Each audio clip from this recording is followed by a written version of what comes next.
Pretty jammed up Monday morning. A lot of stuff happening. So, got to do a little Halloween recap, obviously. The safe game is now over, and I have the safe in the studio with the instructions on how to open it up. So let me share right off the bat here on the MJ Morning Show that I have the safe, all right? This is the safe. Wow. So I have the safe. Where was it? What do you mean? Where was it when you walked in? Right next to the trash can. So all right. Luckily, the on top of it cleaning crew, which they did not empty the trash on Thursday and Friday, and it's still filled up with trash. So luckily, they did not come because the geniuses in our cleaning crew, they might have thrown the safe out. Okay, so it was a big deal, I want you to know, to get it into our studio. Or to get it at all. Well, I texted, I knew you were going to do it, but as a follow-up, I texted our promotions manager. I texted her over the weekend saying, hey, who's bringing the safe in Monday morning for the reveal? Well, I could be there sometime in the 9 o'clock hour. I'm like, no, we just did a month-long promotion. Yeah. I need to open this thing up like it's 7:45 or something. There's not a lot of people. There's a few people that are concerned about a bunch of irrelevant things. Right. And she's one of them in this instance. Okay. And she goes, well, I could be. She goes, we have to video it. I go, we video every morning show. We're live on YouTube every day. Yeah. And then she didn't want to cause animosity between. She goes, every morning show is going to want to open it. We did it 4 times. Yeah. We were the only station in the building that let people call in 4 times during the show, 6:40, 7:40, 8:40, 9:40, yeah, to try to open up the freaking safe. And I told her, I go, well, listen, that's just a bucket of suck it for them because listen, we're gonna open it. Don't make us flex our muscles if you really want to get to it. And then it was a matter. She was gone when I spoke to her on Friday. Right. She had a promotions intern, secretary, part-timer person, cousin's neighbor. Yeah, just who's doing something at the radio station. Just drop it in our studio, and I go, can you put it in an office where it's mildly secured as opposed to the open studio? No, it was just dumped next to the trash can. And the guy. By the way, let me hold up so people know I'm telling the truth. Yeah. This is the trash can, which has not been emptied since Thursday. Yeah, Thursday and Friday, and the safe was literally on the floor right next to the trash can. Well, so let me show is there anything else you need to tell us? I mean, it was just a big deal to even get it in here. I got it in here. Why was it a big deal? Because people care about things that are irrelevant. Yeah, he just said that. Why couldn't they give it to us, at 2 o'clock on Friday and say, here you go and lock it up? After the last contest. Yeah. All right, anyway. They're humming and hawing. Here's what I have. I have the instructions of how to operate the safe. And then I have this secured packet. Ooh. So I have this sealed, secured packet, master envelope, and it shows like Beasley Media Group contract number, vault number, the contest dates on here, and then the promotions company, which is out of Dallas, Texas, which insured the contest. So I have this envelope which we get to break the seal on the envelope and see what the combo was, and then we're going to open up the freaking safe live on the air after we reveal what the combo was and, how close was somebody to getting the actual number. That's the question. Now, I kept track of most of the combos until I lost my sheet about a week ago. So now we have none of the combos. Well, it might be. I'm going to have Michelle go through a pile of stuff. It might have gotten tucked inside of one of my piles over here. We have some very diligent listeners who have kept track of all the numbers. All right. So someone will let us know then. I think somebody guessed a number and they knew that it was guessed something very similar a couple of weeks ago. Let me read this text. And by the way, if you're watching MJTV, I held up the safe. I'm holding up the actual sealed prize envelope. It reads, "This envelope contains the prize information for this promotion. Do not open this envelope until the end of the promotion and or all entries are received and verified by SCA Promotions, if applicable. In the event of a winner, this envelope must be returned unopened and untampered with in order for any prize to be awarded by SCA. In the event no winner has been determined, you may open this envelope to verify the winning information." So, sealed envelope, there's a little line at the bottom with like the scissor marks cut along this line. Yeah, we'll do that. So, well, thank you very much. Thanks for your approval. We can follow simple directions meant for idiots. So we'll do this, I think, about 7:45. So I said we have a really busy morning this morning. So at 8:30, the Seaside Seabird Rescue, they're coming in to get a nice check donation, a charitable donation from the first chunk of proceeds from the MJ's Triple Killer Vanilla Ice Cream from Small Batch Creamery. My ice cream, my recipe, being sold at Small Batch Creamery on 4th Street in St. Pete. And again, selling like gangbusters. It's a smash hit. Best vanilla ice cream you've ever had at Small Batch Creamery. My formulated recipe. And we went through 7, 8 iterations until it was perfect, because we had to do some alterations at the store because it's a commercial. It's a store, and they have a commercial $50,000 ice cream batch freezer to make the ice cream, and that differs from my home unit. So we had to add even more vanilla to the mix, so the flavor profile was spot on. Anyway, nice check. Seaside Seabird Rescue's coming in about 8:30. We're going to present them with a check. I think they're bringing in an owl. Yeah, so we should have an owl. Whoo, whoo, whoo, in the studio. Then, before that, son of a... All right. So, something just broke. The clock. Oh, no, now it's back. My clock went off, and then it just came back on. That was weird. When you hit the counter? No, just it was like flashing and blue. I'm telling you. Oh, and we're supposed to move into the new studio this week. Oh, whatever. I mean, this is the most anticlimactic thing ever. What did you say? Climactic? Climactic, it's the most climate thing, anti-climate thing ever. Because who cares now? All right, so we're supposed to move into the new studio this week. Whatever. You tell me when. And what I say? What was I saying? They're going to bring an owl? Oh, no. Your clock's broke? Before that. So at 8 o'clock, we're calling up Shorty Shane.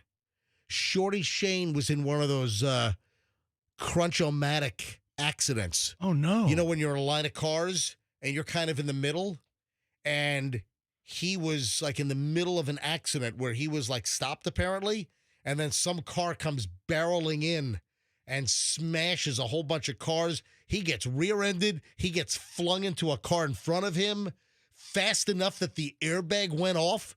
Dude, he's like a 3-year-old. Can you imagine, driving the car? So we're going to have Shorty Shane on at 8 o'clock this morning regarding his multi-car accident. Did he go to the hospital? Nope. Well, he might have. I think he was checked out at the scene. But you know what he did do? Call Kemp Law? Yes, he did. accident or fall, you call Kemp Law. That's fantastic. It is. I've got pictures of like the airbag. I want to know what it's like. Like he's a grown man in the body of a 3-year-old. And I want to know what it was like with the airbag going off. I mean, he's lucky he wasn't pushed through the back window with the, the airbag going off. Anyway, we got a lot of stuff today. This is a busy, busy, busy show. Jammed up Monday. Welcome to November. Welcome to the extra hour of sleep that we had on early Sunday morning. Yeah, it feels good. I got to be honest. Feels really, really good. All right, back in a second. You don't want to miss 1 minute of today's show. In fact, next, something you got to hear. In minutes. Don't move. In Tampa, we have a crash on I-4.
The MJ Morning Show. MJ Fester, Michelle. I'm going to say something, and you tell me if this is a real story or a phony story. All right? Women should be using different toothpaste than men. Oh. Real story or just some crap I just pulled out of my butt? Sounds like you're a marketing company for like a deodorant or something. Pulled out of my butt. Strong enough for a man, but made for a woman. They don't say that By anymore. the way, that's exactly what I thought of. Yeah. I just confirmed that. So, yeah, it's a real story. It is a real story? It's a real story. And the minute I saw toothpaste for women versus men, I'm like, that's like that old. Do you remember the product? Yeah. It was What was it? It was Sure deodorant. Strong enough No, for a man. No, it wasn't. But made for a woman. No, you're wrong. You've got the slogan right. You've got the strong enough for a man but made for a woman. You have that right, but you don't have the product right. I think Sure is incorrect. Sure. Isn't that like made for women, but sometimes dudes use it? What the hell? No. Oh. Is no. it? Sure had that commercial. They had a Raise jingle- your hand if you're sure. That's Thank it. you. That's it. That's what Sure had. Raise your hand if you're sure. Right. Yeah, like a whole chorus sounding Sure. thing, like a choiry thing. Michelle, strong enough for a man, but made for a woman. What deodorant was that? Secret. Yes. Oh, that's right. I knew it started with an S. Secret is 100% right. And I thought of that. So, yes, it's a real item. Should women be using different toothpaste than men? The surprising differences between saliva, teeth, and gums between men and women. Whoa. What the heck? All right. Yeah. So there's a video that went viral recently. And listen, it raises the specter here. There are a couple of pretty major anatomical differences between a man and a woman, obviously. Okay, aside from those. But what about the dental aspect?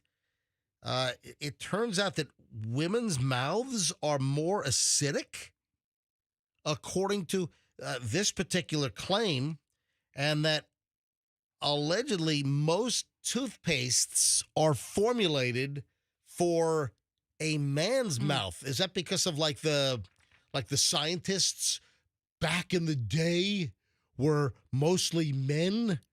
So did they use like male mouth? I mean, you'd think that they would have used both female and male mouths in any type of clinical testing. No, you wouldn't. Not back in the day. Not when there was a bunch of white guys in lab coats, smoking cigarettes, coming up with toothpaste. We're gonna have mint and peppermint. So one claim is that women's mouths are more acidic. Some dentists are saying that that's not entirely accurate.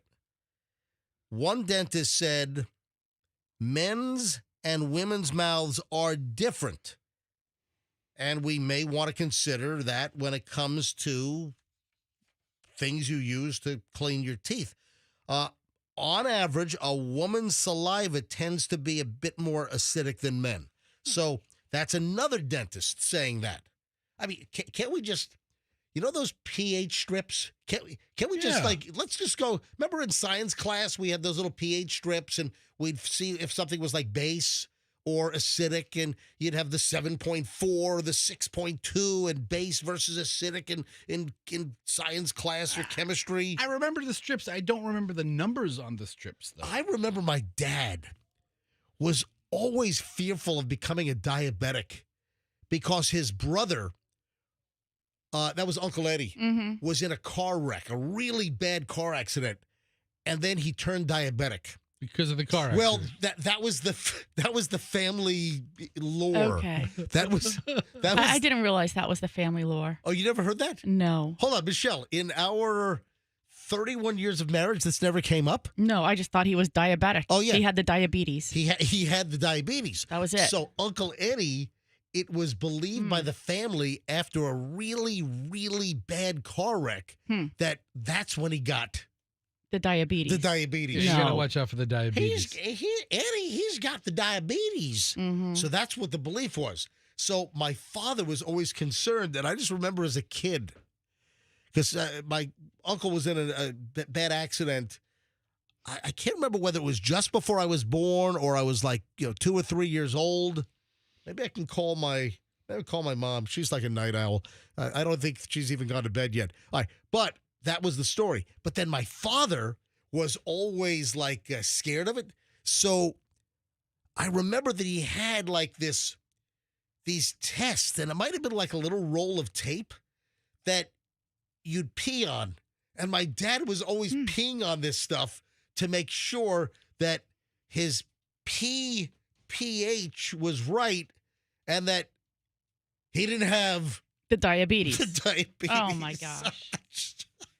So, Fester, what did you find? I typed in diabetes pH test strip urine, and Yeah, that's for marijuana. See if your kids are smoking dope. okay, yeah, No, maybe not. I don't know. Urine know. test. Anyway, diabetes urine. Oh, here we go.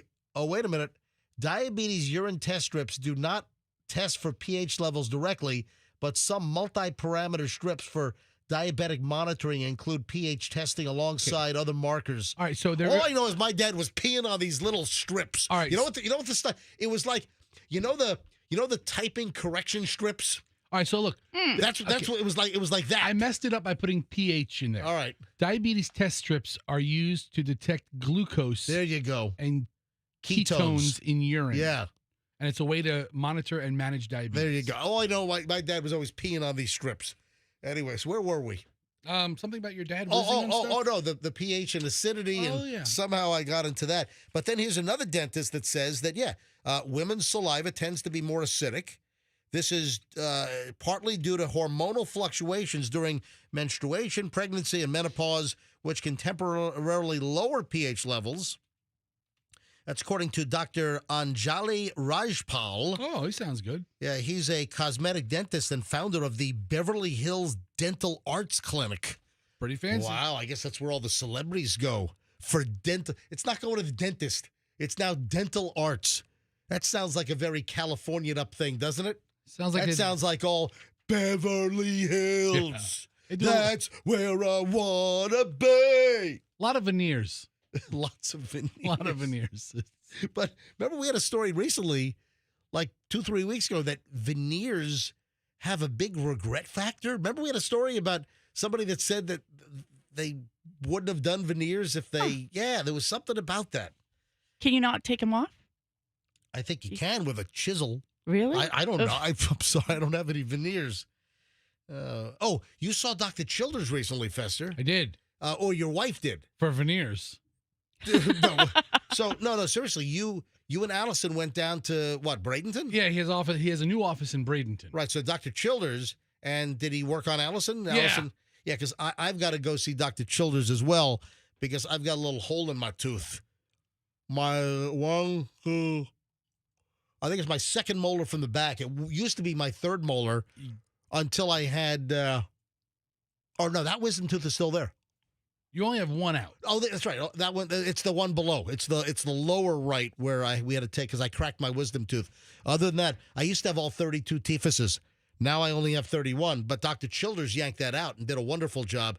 And then I have a little hole in my molar because I must have had a filling drilled on the side years ago, and it was filled in, and the exterior, whatever the material, I cracked out. And then there's like this perfectly round drilled hole in my tooth, but it's not like through to the nerve. You don't have to pull it? No. No. Well, it looks like we're going to have to yank it. No, my tooth is fine. It's the material that got packed in, like the filling material. Apparently that's all good, and it's protecting the nerve and the tooth on the inside. But like the outside coating, like cracked out. So there's enough packed in, so I have no issue. The tooth is in good shape, but I just need to get the hole filled. Okay. Kind of like calling the pothole hotline with the city of Tampa. That's what it's like. I've got like a pothole, so it hasn't compromised the whole street, but there's a pothole. Needs to be remedied right now. No, because I've had the hole now since August. Oh. And it's fine. And ice cream, hot, cold, nothing's affecting it. So there's enough material that's jammed in. I just have to get the exterior. It's a shallow pothole. It's not a deep pothole. So I got to have Dr. Childers fix that hole as well. Good. But anyway, the suggestion is that maybe because of pH and acidic differences in men's and women's mouths, that maybe there needs to be a toothpaste formulated for women, and that it shouldn't be a one size fits both genders. What if you're trans? Does that? I mean, Well, no, Michelle just gave me a look. I'm just asking. the doctor doesn't know until he sees the pH result. I'm just asking. Okay. It's like, wait a second. I mean, do you like put half of the men's and half of the women, or I don't know? You ever do that? You take two toothpastes and put it in the same brush for a unique flavor? It's like mixing all the drinks at the soda fountain. Yeah. I think it's called a kamikaze. Well, there was another name for it, which is, probably not politically correct anymore. The suicide. Yeah, that's what I always called it. The suicide is when you go to the soda fountain and you put a little bit of each one in there. I mean, I guess kamikaze could be a suicide. So Same thing, right? Yeah, I mean, end result was Different parts of the world. Yeah. Heads up on that. They never flew back. Oh, good news, Fester. Chili's has reversed the decision. So, Chili's, when was the last time you were at Chili's, Fester? Dude, I'm so glad you asked. Like a month ago, like 2 months ago. Really? Yeah. Because what happens is like on like Friday nights or Saturday nights, we'll like empower the children's and let them pick where we go. So Isn't that so much fun? Once in a while, we find ourselves. They pick Chili's. Yes, they pick Chili's. Was it you or the kids that wanted the I want my baby back, baby back, baby back, baby back, baby back, baby back, baby back. I want my baby back, baby back rib. I want Barbecue sauce. baby back rib. Barbecue sauce. There you go. Well, Chili's, I didn't know this because I don't know if I've ever been to Chili's. Get out of here. Michelle, What? have we ever been to Chili's? I'm going to guess yes. Okay, well. Wait, is Chili's the one where they used to do those fajita things? You know, they Yes. come sizzling to your Well, table? Maybe. Yeah. It might be something. They still do, according to Andrew. But what was the one? That was TGI Fridays at like Dale Mabry and Kennedy, right? I don't remember that. So There's a Ruby Tuesday up there. Oh, no, that was Ruby Tuesdays. I That's would right. put- It wasn't. It was. That's right. It was Ruby Tuesdays. Chili's is in that category of Ruby Tuesdays, Applebee's. All right. So here's the deal. Chili's has reversed a very controversial decision regarding their queso. Oh. Dude, I heard it was going away. There was an uproar. There was a riot. There was an insurrection. All right. It was worse than Jan 6. All right. On October 7th, the chain began rolling out their new Southwestern queso, but they ditched two similar items, the skillet beef and white skillet queso, and there was a revolt. Yeah. So the restaurant told media inquiries earlier in the month that the new dish is made using American and cheddar cheese with 5 roasted green chilies, onions. Oh, I'm sorry, with fire roasted green chilies, not 5. We use 1, 5 2, chilies. 3, 4, 5. We have a guy in the back whose job it is just to count the chilies. Onions, hint of lime for a bold, craveable flavor. But weeks into October, the revolt was getting louder and louder, and fans were very vocal, making threats, and that Chili's made a grievous error by removing one of these popular appetizers. Anyway, Chili's has reversed course. Okay, we hear you, and we hate when y'all are mad at us. We're working on bringing skillet queso back to Chili's very, very soon. Stay tuned for a date. So, listen, they heard you, and now they're bringing it back. Dude, the kid wanted to go to Chili's because of the mozzarella stick pull, Oh, the viral, Oh, the viral mozzarella, no. and she did it, and there it Oh. was, as long as her arm. You didn't take a picture? Just go to the supermarket and buy those there and do it at home. Oh, it's not the same. Not the same. It's not the Whatever. same. All right, 6:34 at the MJ Morning Show here on Q105. All right, when we get back, I've got a great pile of early morons in the news here on the MJ Morning Show. Hey, my good friends at Banco Doors want you to know that the cold weather brings an increase in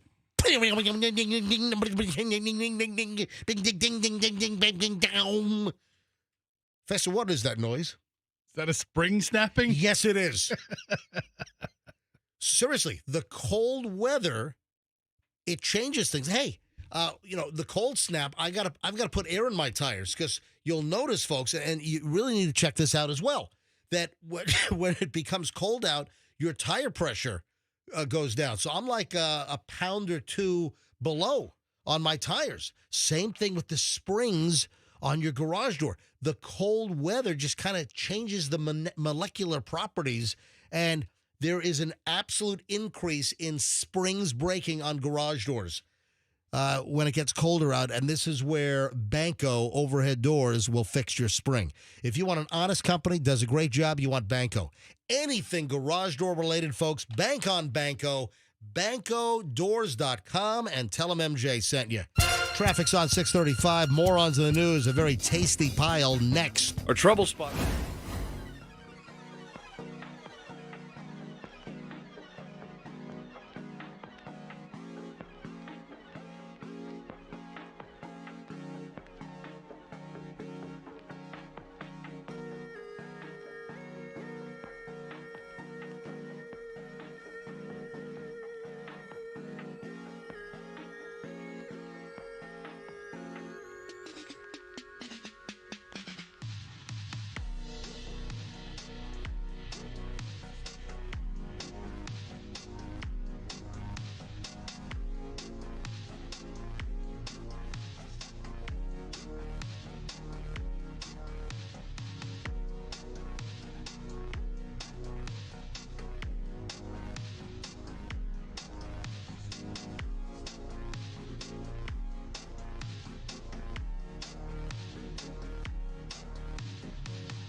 Morning show. If you are waiting to hear me say caller 7, let's try to open up the safe.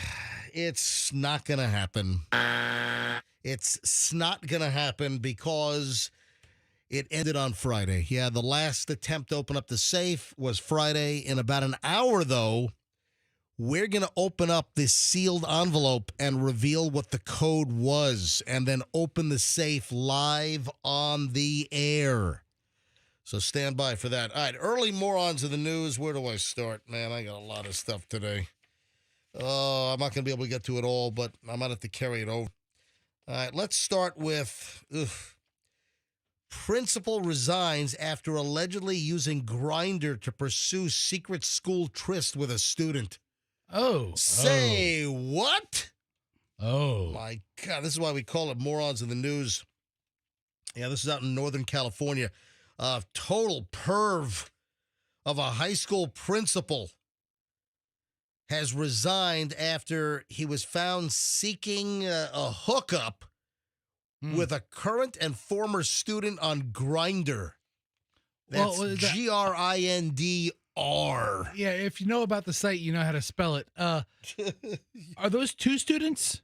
Yeah, apparently so. Okay.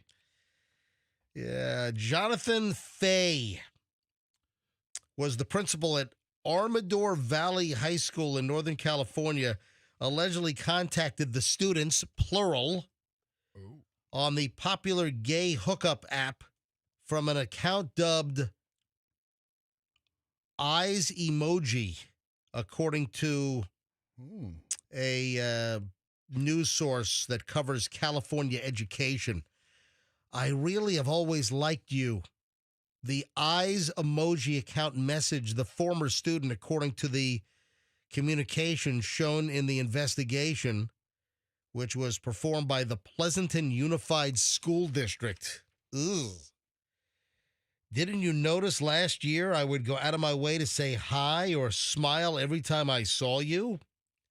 He also expressed a desire to hook up and asked that his identity be kept a secret. Yeah, don't tell anybody that Eyes Emoji is your former principal at school.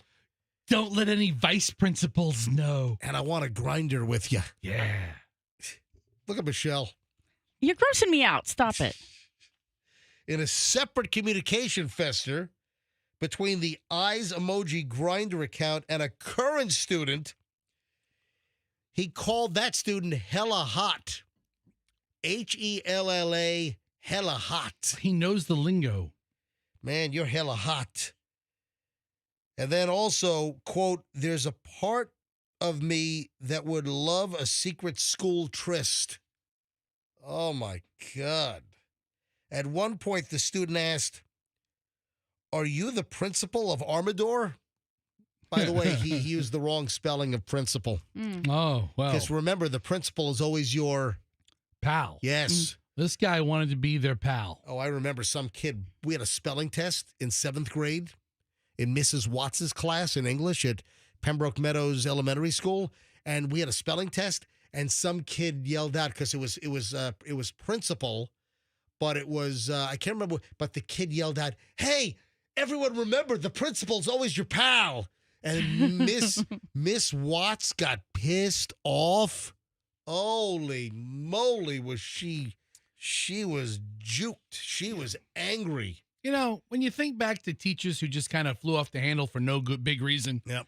they were probably like alcoholics. Oh, No, They probably had a Esther. lot going on. No, she was a hottie. Yeah, she probably had other things. She doesn't mean she couldn't be an She probably alcoholic. had like I- Those are not mutually exclusive. Hold on. Why would you jump to the conclusion that suddenly Miss Watts wasn't? She wasn't an alcoholic. So let's say Miss Watts is a hottie. Okay, let's paint a backstory for her that would cause her to flip out at a spelling bee. Maybe she's waiting for a pregnancy test to come back. She just met a guy in a biker bar. Who knows? I mean, she's her stress level's at a 10. She thinks, I'm just going to give these bastards a spelling bee test today. It's going to be an easy day. And some little SOB has to yell, principal's a pal. All right, so listen. He's getting it. Then Mr. Eyes Emoji, the principal, Yes. wrote back because the kid said, "Are you the principal of Armador?" Then the principal wrote back, "Why do you think that?" And then the student responded, "I just know, buddy. Trust me, you're not discreet." Oh God. my. So After the exchange of uncomfortably flirty messages, the former student had finally had enough, said, "This is embarrassing to read. I don't want to sound rude, but you are a grown man with a wife and kids, and you're acting like this is your first high school relationship. Honestly, I'm not sure what you're expecting. The fact that you used to be my principal when I was in high school and the age difference is just so creepy." That's what the former student wrote back. Faye, 54 years old, who had worked in the district since 2022. Oh, he's a newbie. Learned in February that he was being fired after spending months on administrative leave.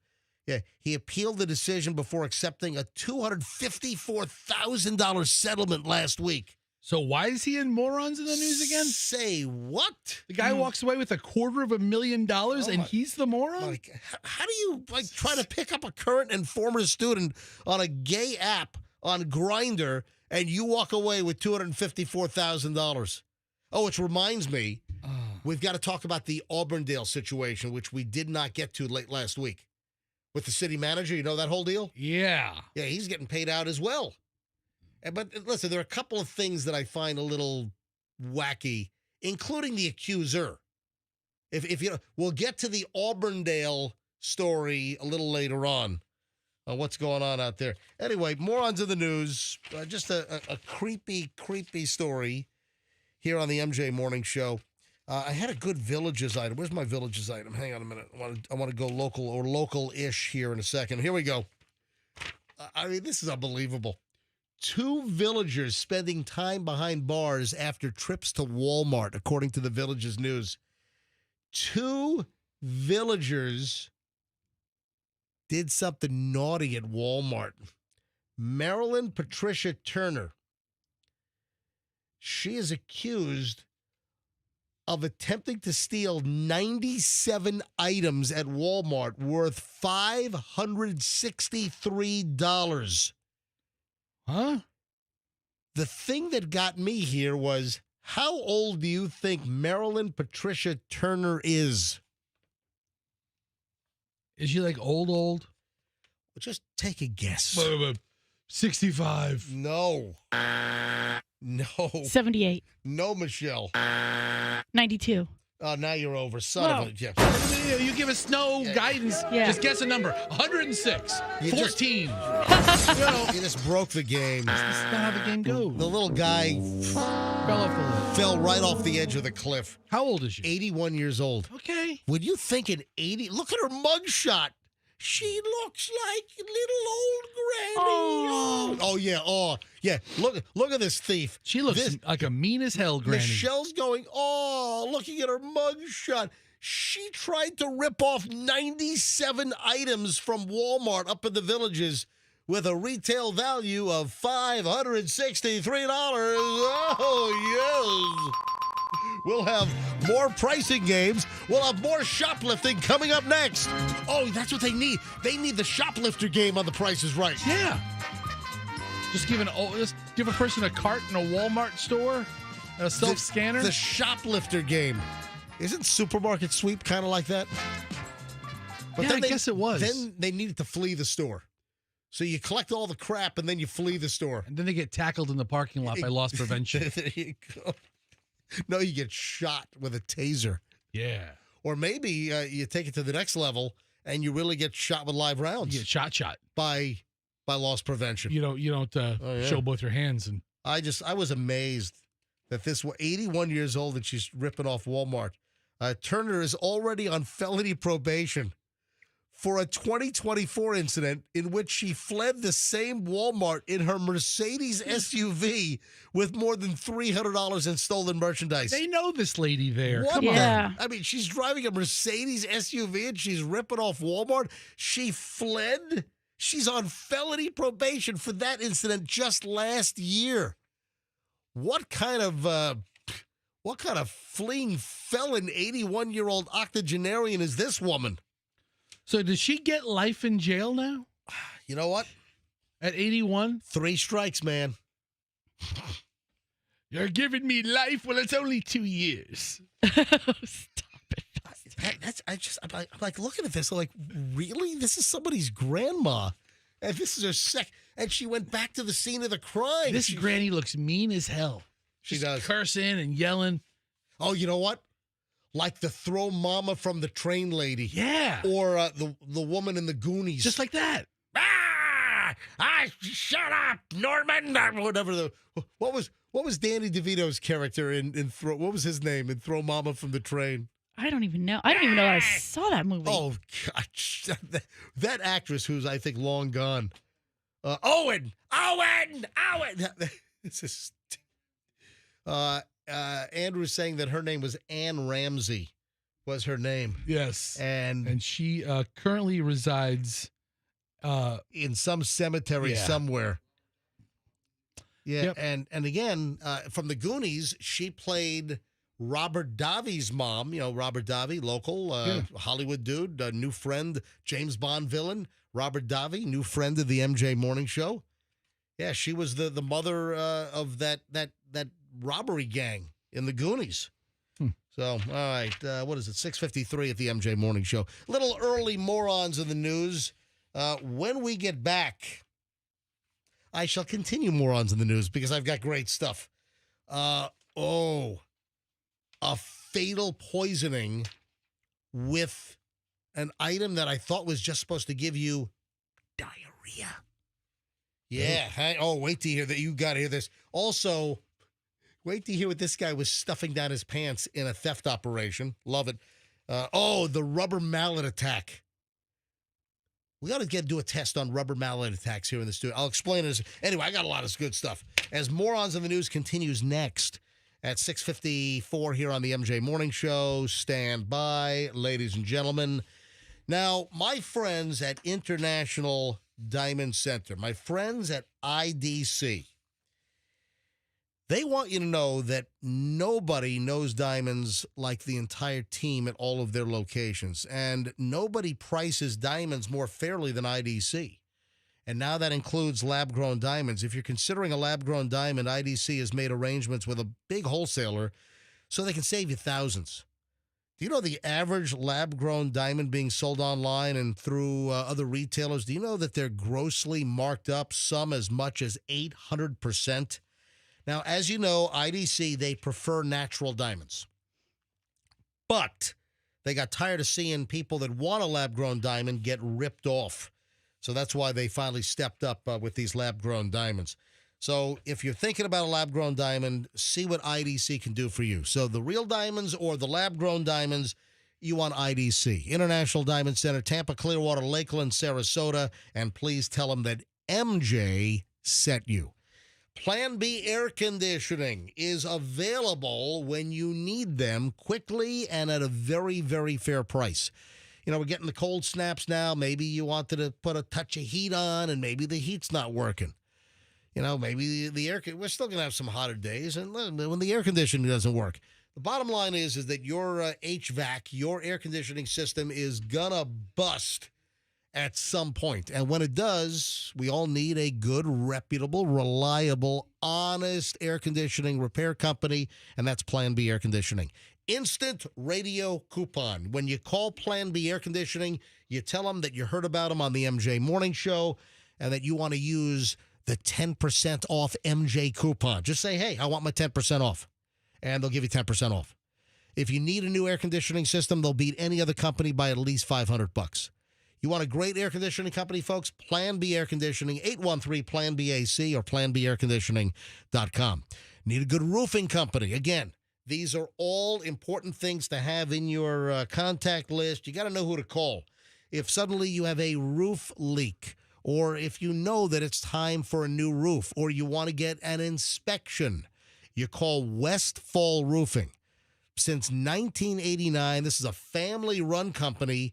Westfall Roofing is here to fix your roof or to put a new roof on.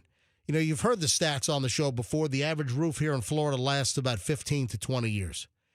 I'm in overtime right now. My roof is about 21 and change, almost 22 years old. And the old paper and asphalt underneath my tile, my clay tile, is getting all brittle. So that's why I need a new roof, and I'm using Westfall. WestfallRoofing.com. That's WestfallRoofing.com, and tell them MJ sent you. At 6:57, traffic's on. MJ Morning Show back in a minute. A couple of crashes in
show. We're getting close to opening up the safe. Yeah, the safe game ended on Friday. We have the safe and the secret envelope with the code, and we will open up the safe live at about 7:45 here on the MJ Morning Show on 104.7 FM.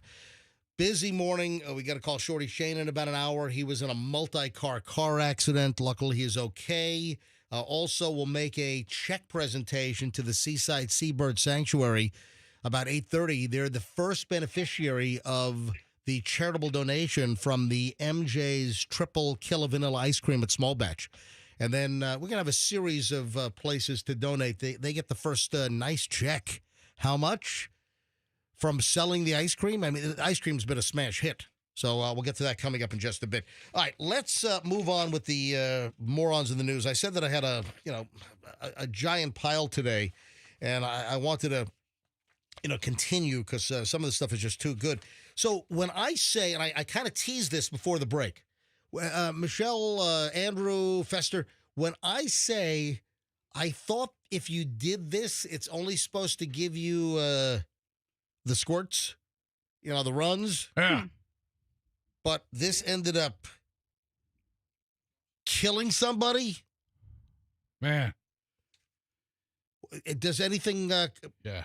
Andrew just said it in my ear. Andrew has the correct answer. Cool. Andrew, our producer, off air, just said it in my ear. What fun is that? The correct answer every time. Well, do you know what it is? Yes. Come on, Michelle. Obviously, it's death by Taco Bell. Because there's like the barometer. No, it's not. There's like a bell curve of what you can eat before you have the runs. It's not. You can eat like 6 tacos, but then if you eat more than 7 or 6 plus, good luck. An Illinois woman who slowly poisoned her former police chief boyfriend With tacos. to death using Tacos. No, it's not Burritos. Stop with it's not Mexican food. Stop. I'm not wrong, though. It's not a chalupa. It's not a Taco Bell Grande or whatever the hell it is. What'd you use? Michelle, you don't have a guess? No, I have no idea. Like some kind of cleaning fluid? Is it like syrup of Ipecac or something? Or a cacacac? What's it called? It's Ipecac. That. I've never heard of it or used it. I don't know what it does. No, that gets you going out the other end. Not the Ipecac does the front end, not the back end. X-Lax. Oh, you're getting closer, Michelle. Listen. Gets the red out. Visine? Yes. What? Yeah. So he used eye drops. So I mean, that's what I'm. It's along those lines. Yeah, I've always heard you put like a little squirt of Visine in a drink and it'll give somebody The runs. the runs. Yeah. Really? But folks, that's food tampering, and you could be hit with a very hefty charge if you put any Visine in someone's drink and try to do that crappy thing. All right, so this woman slowly poisoned her former boyfriend, who was a police chief, by using eye drops.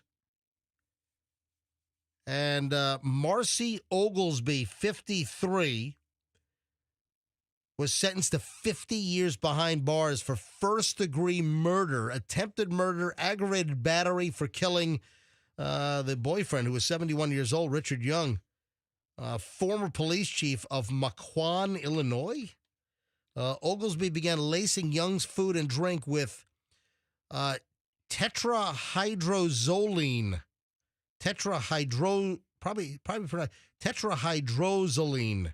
Was that the active ingredient in Visine? It's a chemical found in eye drops and other medications. Yeah, this guy was a longtime police chief, was poisoned over several months, and died back in November of 2021. So how did they figure it out? Let me give you some deets. She killed a man who loved her and who cared for her for nearly 30 years, and she didn't just kill him, she poisoned him and watched him suffer, according to the state attorney. Yeah, it sounds like state attorney speak right there. Ashley Werby at sentencing. After Young's death, Oglesby hid his body in a storage unit across the street from their home. Oh. And his remains were located a year later in October of 2022. He was in the storage garage. Like you store it, you lock it, you keep the key. What did she think? I don't even understand. He just disappears and nobody says, "Well, hey, where's the chief of police?" Hey, we haven't seen Chief lately. Tell him I said hello. He's on a trip around the world. An autopsy of his severely decomposed body confirmed that he died of tetrahydrozoline poisoning. The accused said, "I respectfully disagree with the court's findings, and I will not be referencing a murder that did not happen." Yeah, he didn't go into that box immediately. I put him back to bed and continued to talk to him for 3 days, she said. What the hell? This lady's off her rocker, right? I mean, there's an insanity plea to be had here. Well, her defense didn't go in that direction, but clearly first-degree murder because this was absolutely premeditated, and the prolonged process of slowly poisoning him with eye drops. My God. It doesn't say what it causes. Does it cause like renal failure, like kidney or liver failure or something? My God. Visine, get the dead out. Oh, God. And by the way, the active ingredient in Visine is this tetrahydrozoline or hydrozoline, however you pronounce it. That's the active ingredient in Visine. Gets the dead out? Yeah. No, it didn't. It put the dead in. It's highly dangerous. Yeah. It's not meant for oral consumption. Yeah. I don't know. It doesn't say where it fails. It acts on the central nervous system, so it could low blood pressure, slowed heart rate, severe drowsiness, lethargy, difficulty breathing, or absence of breathing. Yeah, it's terrible. Absence of breathing. That's what AI says. That's another word for suffocating, right? Hey, what if I want to give away a little bit here, but not too much. All right, let's say Home Depot, Lowe's, Ace is the place with your helpful hardware man. Not anymore. Oh my! Not anymore. Stop it. Oh my God! Cancel. I am so politically incorrect. Cancel MJ. I'm canceled. I said Ace is the place with the friendly hardware man. Oh no, helpful. Ace is the place with the helpful hardware man. Yeah, some time ago. You can't even get the politically incorrect version right. Ace is the place with the helpful hardware folks. Yeah, now it's folks because it has to be all inclusive. But a hardware store. Is it Ace? Because we spent a lot of time on it. Could be. Oh. Or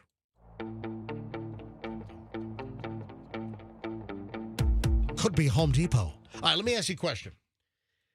What object or objects at a hardware store might be somewhat uncomfortable to shove down your pants? This is like a family. You know what? This is. Well, here we go. Chainsaw. A chainsaw. Welcome to the feud. Good answer. Welcome to the feud. You know what? I want to be Steve Harvey. I want to put like 47 teeth in my mouth.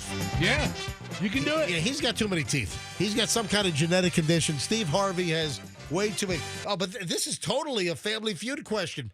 Name an item that would be uncomfortable to stick down your pants in a hardware store. All right, so I heard what? Michelle had what? Chainsaw. Chainsaw. Survey says number 3. Number 3 on the board. Very good. Good answer. Yeah. Good answer. Yeah. Good answer. All right, number 3 on the board. All right, so this is out of Indiana. And a guy has been thrown in jail trying to steal from a hardware store, and I don't have the exact hardware. I don't know if it was Home Depot or if it was just an independent. But listen to this. This dude was shoving power tools down his pants. Hey, man. So, Michelle, you were not far off with chainsaw. Guy is in jail. Like DeWalt screwdriver or drill guns? Like when I think of power tools, I think of like the drill gun. Right. Hang on a minute. Let me do a search on it. Let me see if there's more, because it doesn't say, it says local hardware store. Hang on. Andrew just looked it up for me. It was an Ace. Well, it was an Ace. So the story I have does not say Ace, but I was just going to look up and see if any subsequent stories had the hardware. It was an Ace. Ace is the place where you shove power tools down your pants. Ace is the place where you shove power tools down your pants. Yeah, it does work. Then it has like people walking out with Yeah. like belt sanders All right, so all on their nuts. This guy, one of the items he shoved down his pants was a Milwaukee M18 1.25-inch router. Yeah. I got to believe it's not comfortable to shove a Milwaukee brand router down your pants. What a schmuck. I mean, did it have the routing piece installed? Because that makes a big difference. Oh, you route your wang. You know what? You could you could route a new urethra in there. Yep. With the router. I stole it for urethra surgery. I'm going to do it in my garage. Oh, man. So when you think about getting hit with a hammer, you would think that a rubber mallet would be better than a steel forged, Ooh. like metal hammer or ball peen hammer, right? They're both pretty hard. I wouldn't want to get hit by Yeah. either of them. Those rubber mallets, though, they can be nasty. A woman arrested charged with attacking another woman with a rubber mallet and then robbing her of her cell phone, and also contributing to the delinquency of her daughters, who also joined in on the attack. Are you kidding me? So the woman was arrested for the incident that happened mid-October, finally. 37-year-old woman claimed the victim had started an altercation by using racial slurs to refer to her and her two daughters by, I guess, videoing the family. According to police, 37-year-old woman and her daughters followed the alleged victim to a cafe, With a rubber mallet? and somehow they had a rubber mallet, and they started pounding on the lady with a rubber mallet. Does it leave less bruising? I don't know. What's the benefit? Then they ripped out her hair and stole her phone. So if they rip, I'm guessing that she probably had a weave or Extensions? Extensions. I like stensions instead of extensions. Yeah, the phone was found in the woman's possession. Authorities arrested her and one of her daughters, a 16-year-old, for allegedly swinging the mallet. That was caught on the cafe surveillance footage. But, you know, when you think about getting hit with a hammer, I mean, if I had a choice, I would take the rubber mallet. Yeah, But still, it's a hard it is. object. Yeah. So, you know, still, you could really do some damage with somebody with a rubber. Don't think, oh, it's a rubber mallet. You know, it's, come on. It's nothing to laugh at. Yeah. I mean, especially if you bought it at Ace and the helpful hardware folk told you what to get. Ace is the place with the helpful hardware, folks. Oh, come on. It's the helpful hardware man. Not anymore. Not anymore. Equality, dude. Equality. Ace employee rights. I got you. Well, maybe you just wrote. Hardware, folks. Maybe you just. Ace is the place with the helpful hardware, folks. Maybe you just. All right, Fester. All right, knock it off. Stop it. All right, maybe. Ace is the place with the helpful hardware, folks. That last time was a mistake. Stop it. Oh, that was an error. Maybe you alternate. Like Ace is you have a rotating. What is that now? Next commercial. All right. So here's the deal. Ace is the place with the helpful hardware man. That's the original. Then you do Ace is the place with the helpful hardware woman. Then you do a version. Ace is the place with the helpful hardware transgender. Ace is the place with the helpful hardware hoe. Oh, that's a good one. What if? Ace is the place with the helpful hardware hoe. What if that's the aisles she worked in? Oh, garden implements. Yes, garden implements. Shovels, rakes, and hoes. Takes one to know one, and I'm an expert. Oh, please. I'm a hoe. Let me recommend a good hoe for you. Let me tell you something. You know, I got out of the business, but I'm not working at Ace, but I used to be a hoe. You know, Well, there you have it. you want to hoe it up good, get this one. Fester. All right. Really get your seed in there deep. All right. With the hoe. Stop it. That's enough. All right. Till up that land. Tear it up. I, Oh, yeah. I think that Get that hoe working. all right, Fest, that's enough. Thank you. Till it. Should I continue with morons? Oh. I still have great freaking stories. Little Caesars worker shoots man through drive-through window for what reason? Can you guess on this one? Because Little Caesars workers are ready to shoot anybody at any time. Do you know that through personal experience? Tell you what, what was the last time you've been to a Little Caesars? I don't know if I've ever been to a Little Caesars in my entire life. First of all, you're missing out. Pizza. I don't think, Michelle, have we ever been to a Little Caesars ever? I have never. I have never. You know what? I can comfortably say I've never been to Little Caesars, and Michelle the same. Fester's there once a week for the $5.55 special. How much is it? Did it go up with inflation? I think it's like $6.66 now. 666 or $7.77. or whatever. All right. So $6.99. Slices and sticks. Half of it's a pizza. The other half, cheese sticks. a West Virginia Little Caesars worker is accused of shooting someone through the business's drive-through window while working. The Little Caesar cheesesteak crazy puffs look great.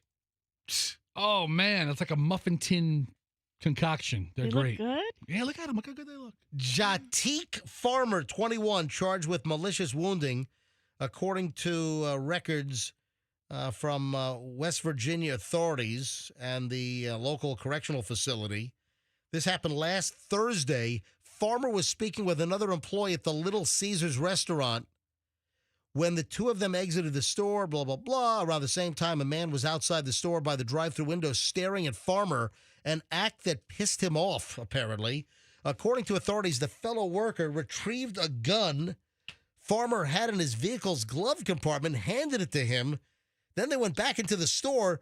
The man outside apparently remained at the drive-thru looking through the window. So this is not related to pizza. Well, Yeah. but it's at pizza place, and the customer, this guy was just staring at this dude, the Little Caesars employee, through the window, and the employees went out to a car to get a gun from the glove box, and then they shoot at the guy who's continuing to stare through the Little Caesars drive-through window. Pizza.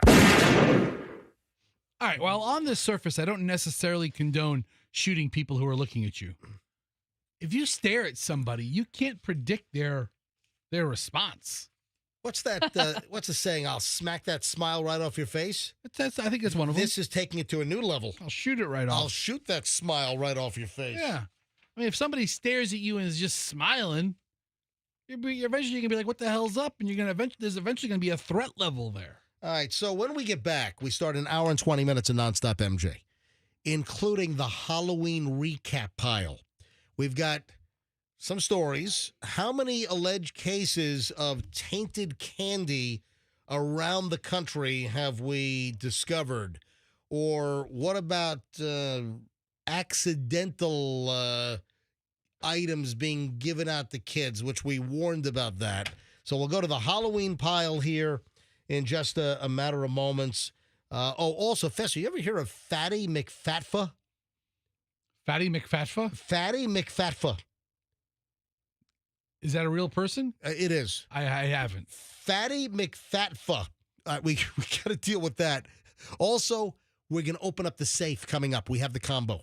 What was the combo to the safe? All that is on the way in just a bit here on the MJ Morning Show, because in minutes we start an hour and 20 minutes of nonstop MJ next. Hey, if you're making a move, the only ones to call are twocollegebrothers.com. Remember, folks, you have the others, then you have Two College Brothers. You got to have the brothers. It is essential. Twocollegebrothers.com. Don't mistake Two College Brothers with a bunch of other college dudes, like just stumbling through college. No. You want Two College. What are you laughing at? What are you laughing at? Bunch of other dudes just stumbling through. No, not those. You want Two College Brothers. If you want a great move for a great price, take a look at the reviews. Over 1,100 five-star reviews. That is unheard of in the moving business, folks. Get a great quote, get a great move. Highly trained, highly background checked.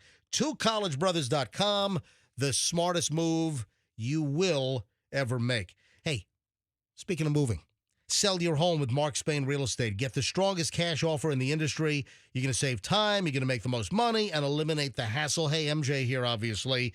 And I'm recommending Mark Spain Real Estate to all those listening here in the Tampa Bay area, friends, family. You can trust them to sell your home hassle-free with a strong all-cash offer. In fact, Mark Spain Real Estate is the #1 most reviewed real estate company in the U.S. with over 13,000 five-star reviews. You can trust my friends at Mark Spain to sell your home fast and for maximum profit. Mark Spain Real Estate sold my home quickly and for more than we bought it for. The entire process was easy and stress-free. I highly recommend Mark Spain Real Estate. That's from Tom. When it comes time to sell your home, folks, use Mark Spain Real Estate. Go to markspain.com, get a guaranteed offer for your home today. That's markspain.com, and start packing. 1 hour, 20 minutes, nonstop MJ. Don't miss this. Next.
MJ Morning Show.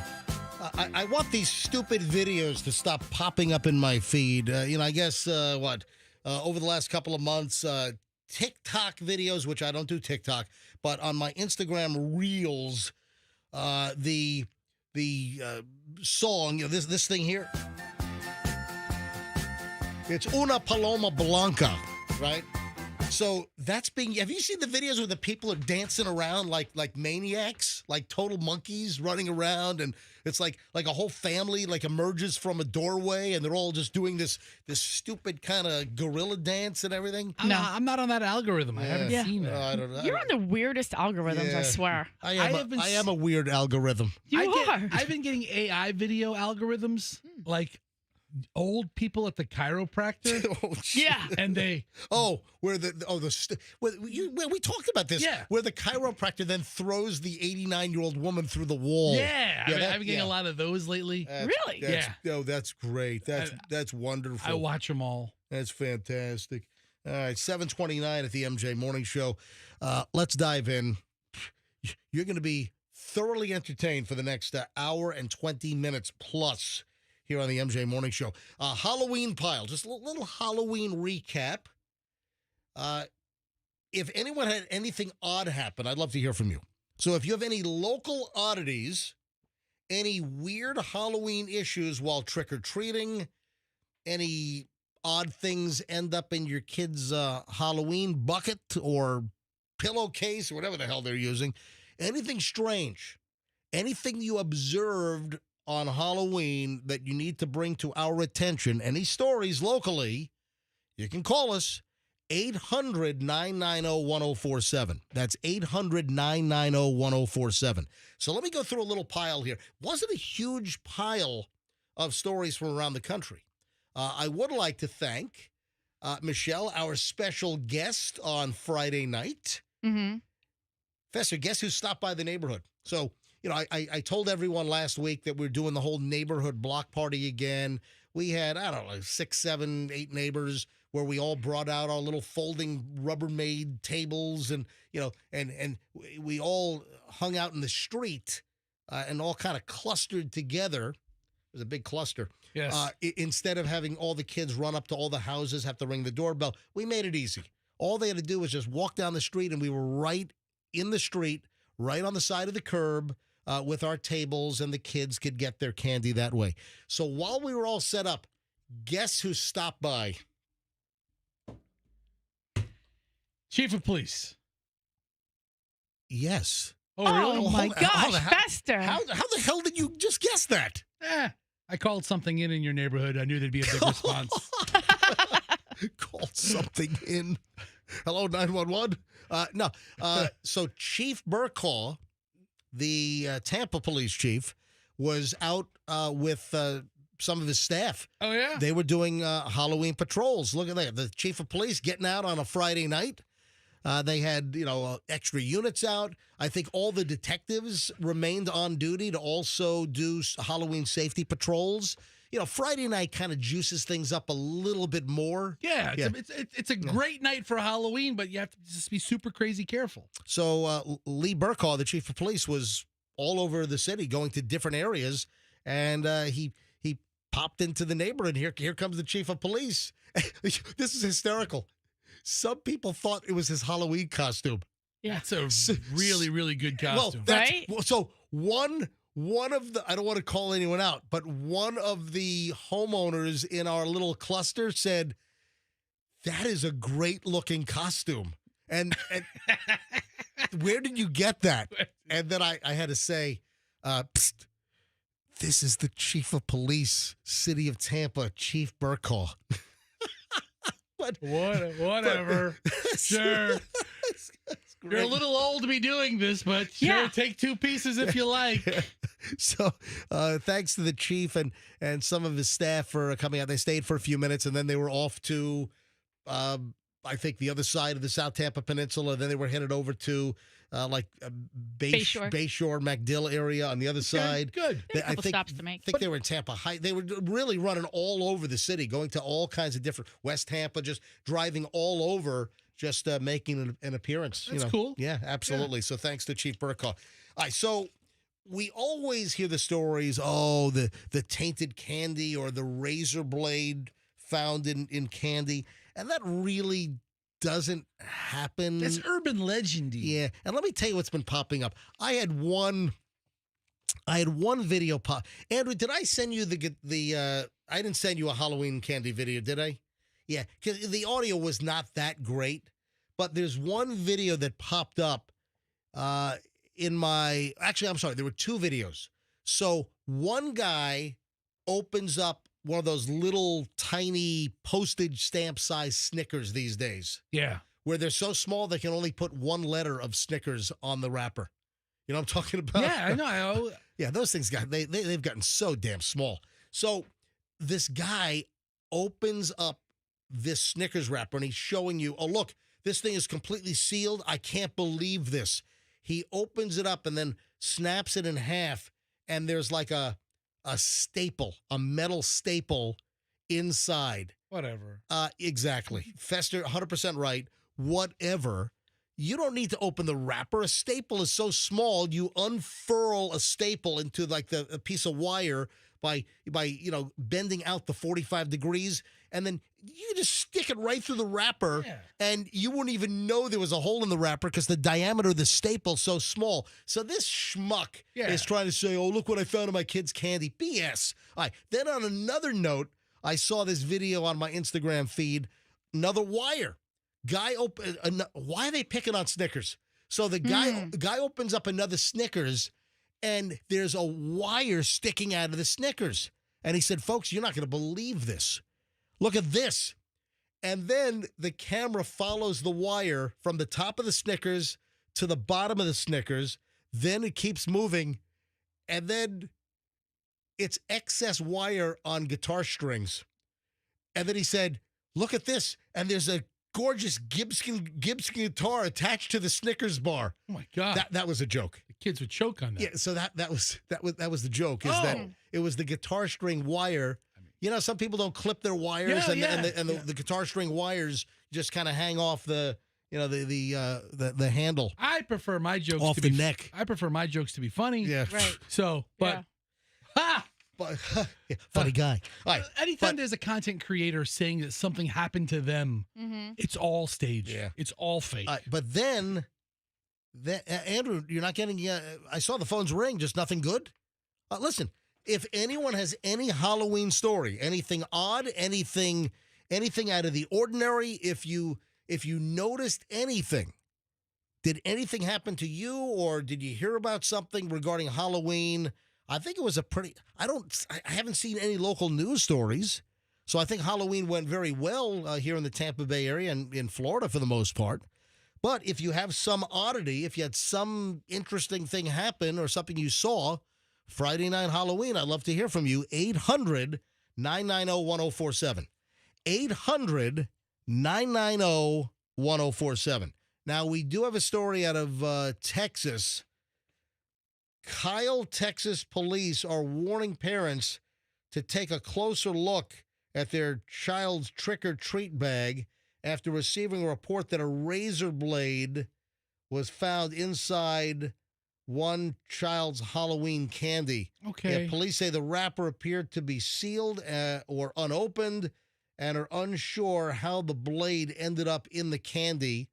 Yeah, Kyle, Texas police encourage residents to check their child's candy before allowing them to eat it. And if they find anything, they're encouraged to report it to the department immediately. So, Kyle, Texas? Thanks, Kyle, allegedly, Texas. It looked like it was in a Reese's Take 5. Those are, I'll tell you right now. Yeah? Take Fives. With Reese's? It's something that Reese's makes. But I thought Take 5, was Take 5 always associated with Reese's, or did they merge?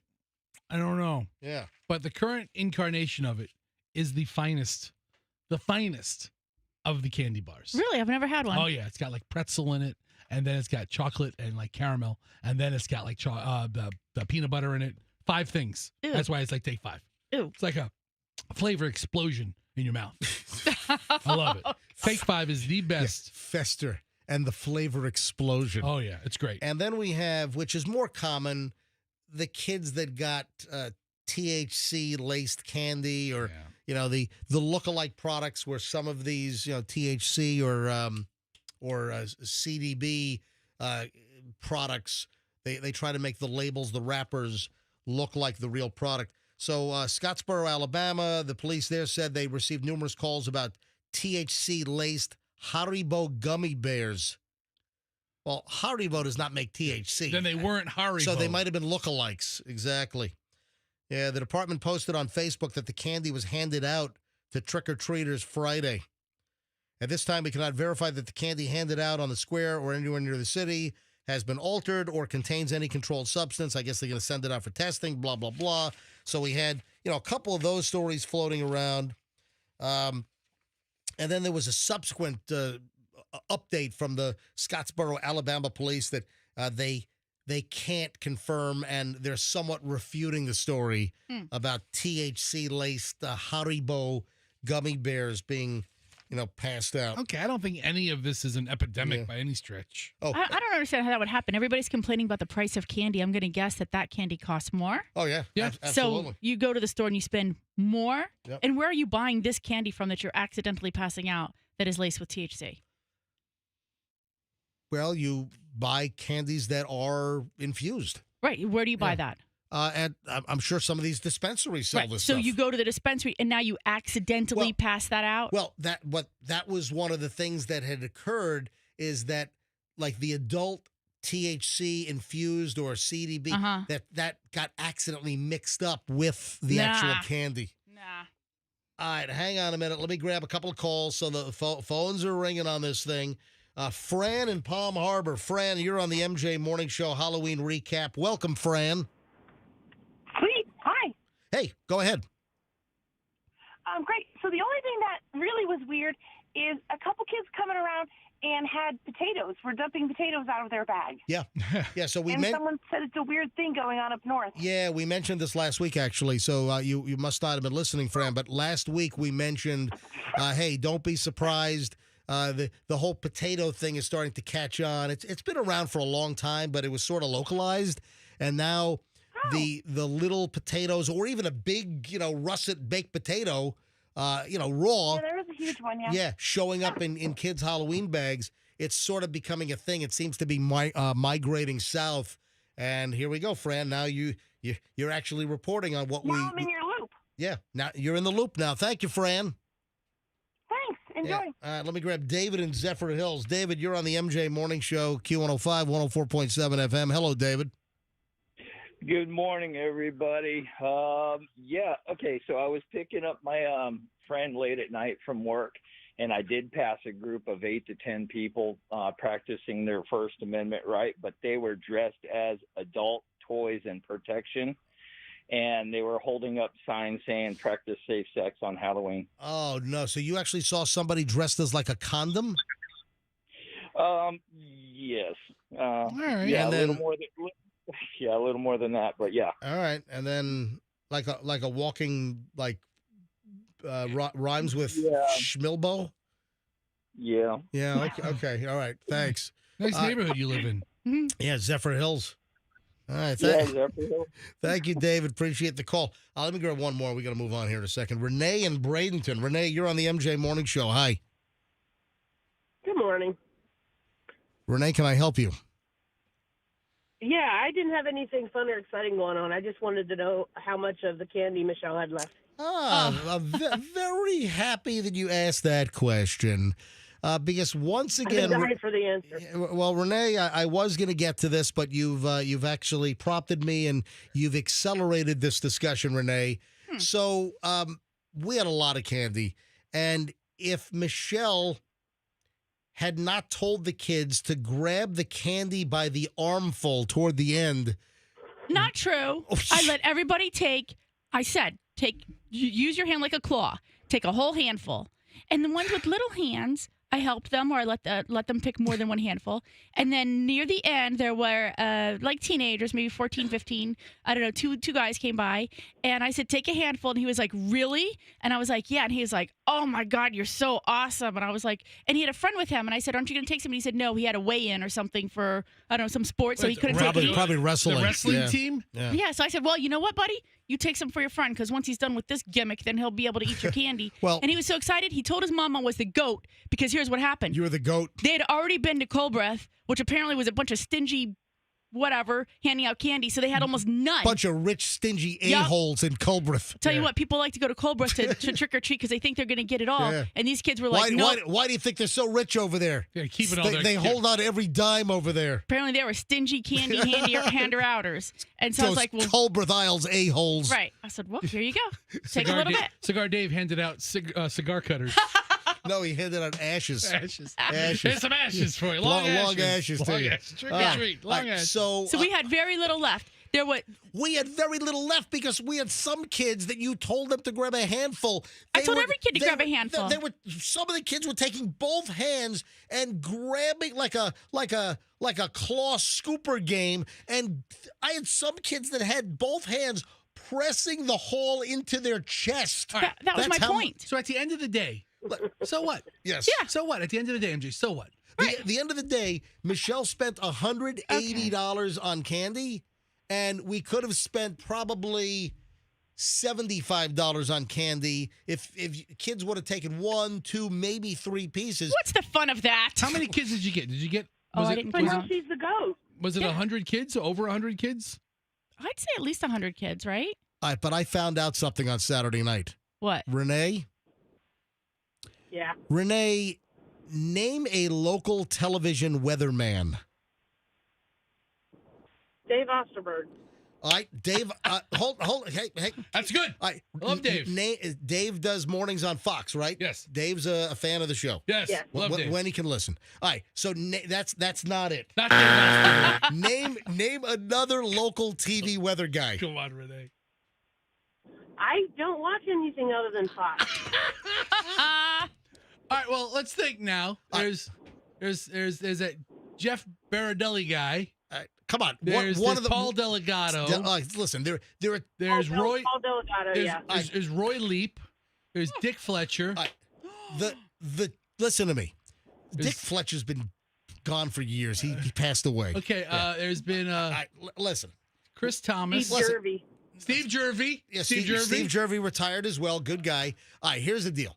The most well-known weather guys in the market are Wayne Shattuck. Paul, he's now doing like Medicaid commercials. Good for him. All right, hang on. All right, so hang on a minute. So the two most well-known weather guys in the market, probably Paul Delegato on Fox, and of course, Mr. Suspenders, Dennis Phillips. Nobody calls him that. On Tampa Bay 28. I call him Mr. Suspenders. So nobody knows so, what you mean. So we happen to be out to I dinner. never heard that name. Yeah, see. Hold on, wait a sec. You never heard Dennis Phillips? No. Are you under Renee? Do you live under a rock? Oh, wait a minute. No, Renee, do you get? Hold on a minute. Do you get ABC? Listen to me. You're in Bradenton. Do you get ABC out of Tampa or do you get ABC out of Sarasota? Sarasota, but I don't watch it. Yeah, Okay. but that's why. So he's yeah, the Tampa yeah. ABC affiliate. Exactly. Not what WWSB is your Is Sarasota. It is. ABC Hey, station. Renee, thanks for listening. Turn your radio up and hear the rest of the story. She All never right. heard of him So- because she's never seen him because it's not on her Yeah, network. that's what when I saw Bradenton, I'm like, is she Yeah. getting Sarasota ABC? But then I guess she never watches it. All right, so here's the deal. Explains why she didn't laugh at my Wayne Shattuck joke. We're out to dinner on Saturday night, and we happen to be in a group, little dinner at Donatello in South Tampa. So we're at dinner with 6 folks, right? And Dennis and his wife were part of our group. So I was sitting next to Dennis at dinner at Donatello, and I thought Michelle went crazy. Dennis told me they spent $1,000 on candy. You know, because he's got that massive Halloween display at his house in Palm Harbor. Yeah. Then he's also known for the crazy, elaborate Christmas display where thousands of people drive through the neighborhood and look at Dennis Phillips's Christmas display. Some people really get into these holidays and really make an investment in it and have a great time. Unlike you, Scrooge McDuck. Mhm. Dennis revealed to me that he spent $1,000 on candy. I thought Michelle went freaking haywire with $180, and they buy a lot of, I think, mostly full-size stuff. Oh, okay. Yeah, $1,000, and they gave it all out. Yeah. Holy crap. People like to go through his neighborhood. Yeah. His neighborhood is into it. All right. Moving on, ladies and gentlemen, it is time to open up the safe. So thank you to everyone that participated in the MJ $100,000 cash code contest, which ran for a good chunk of the entire month of October. Here we are, our first show back in November. This is the 3rd. I have the safe right here. So let me hold up the safe, and let me aim the safe toward MJ TV so you can see what the keypad looks like on the safe. I've been given instructions on how to open the safe. So I think it's only fair that we open the safe and reveal what the code was. It was a 5-digit code. That's a whole different story. Should I tell that story, Michelle? No. No, we don't need to get into No, that. we don't. All right. Let's just do this. Contest is over. It is what it is. Contest is over. I have the safe, and I have the sealed packet from the promotions company. So this is an insured contest. Yeah, and it's how it works. Yeah, so it's $100,000, and we pay a fee to a company. They give us the safe with a pre-programmed 5-digit code, of which we did not know what the code was, and we have a sealed plastic envelope that reads Master Envelope, Beasley Media Group, the contract number. I'll hold this up to MJ TV so you can see what it looks like. All right. The dates of the contest, October 1 through the 31st. Vault number 03867. SCA Promotions. They're in Dallas, Texas. This envelope, I'm going to read the red print now. This envelope contains the prize information for this promotion. Do not open this envelope until the end of the promotion and or all entries are received and verified by SCA Promotions, if applicable. In the event of a winner, this envelope must be returned unopened and untampered with in order for any prize to be awarded by SCA. In the event no winner was to be determined, you may open this envelope to verify the winning information. Okay. Right now. I think it's pretty legitimate. Right now, I'm going to open up this sealed envelope. Michelle, also, you have the written instructions, correct? All right, Is that a yes? Yes, you gave them to me. You're going to read to me how to open the safe, Well, right? what are you going to do first? I'm going to open the envelope. Okay. I got to get the code. All right. So, hang on a minute. I have a razor blade. I have a razor blade over here. Don't cut yourself. Do you have scissors or anything? Yeah, it's to remove contents, cut along dotted line. I'm just going to go ahead and I'm going to stick the razor blade in, and there we go. All right. The envelope is opened for the very first time. Inside the envelope is, oh, look at this thing. It looks, Is it like that kind of papery, like that? oh, I just peeked at the code. Oh. Okay. Okay, Look at this thing. Why don't you finish that thought? I just peeked at the code. It's the paper is like Yeah. has like a black pattern on one side so you Yes. can't see through it. So it's folded. Like the kind that comes in the mail when you get your ATM password or something. That's what it looks Yeah. like. Yes. All right. So I'm going to open up. I'm opening up I'm looking at the combo, folks. All right. The winning combo was. Wait. What?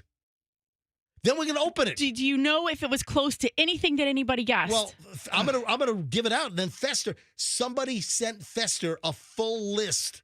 There was a listener that kept track of everything. Lisa in Zephyr Hills kept track of every number that was guessed on our morning show. On 104.7, okay? All right. So here it is. The winning combination was 58891. That's 58891. Did anyone get close? I don't recall there being a lot of fives, Fester. I don't recall there being a lot of 5 guesses or combos that started with a 5. There was 2 guesses that started with a 5-7. Yep. 57931 might be the closest. The winning combo, folks, if a listener would have said 58891, then it would have provided a $100,000 windfall. Hey, Andrew, I need you to come over here and grab my phone and video this. So come on in. Just leave the camera on me for now. Yes. All right, come on in. We need to have a video proof outside of our YouTube stream that we've opened this up after the contest date. Is Coach Bowles due in? He's on his way. All right, listen, this is fantastic. So no Buccaneers game this past weekend. It was a bye week for the Bucks, but guess what? Yeah. Coach Bowles is still coming in. Yep. So that'll be momentarily. All right, Andrew, here's my phone, and I need you to video this, and Michelle's going to give me the instructions on how to actually open the safe. Let me clean off my lens because it's probably all nastified. What'd you do this weekend? Here we go. Let's go. Here we go. All right, you got it? All right, so video this thing right here. Okay. All right. Michelle, give me the instructions on how to open up the safe. Step 1. Step 1. Press the enter button that is on the bottom right of the vault. I see it. All right. Press it. Press the enter button. All right, I'm pressing the button. Okay. Once on, you Yep. will see Win with Beasley. Yeah, that's what it says. Yes. Yep. On that screen, Yep. enter the 5-digit code. Okay. Here we go.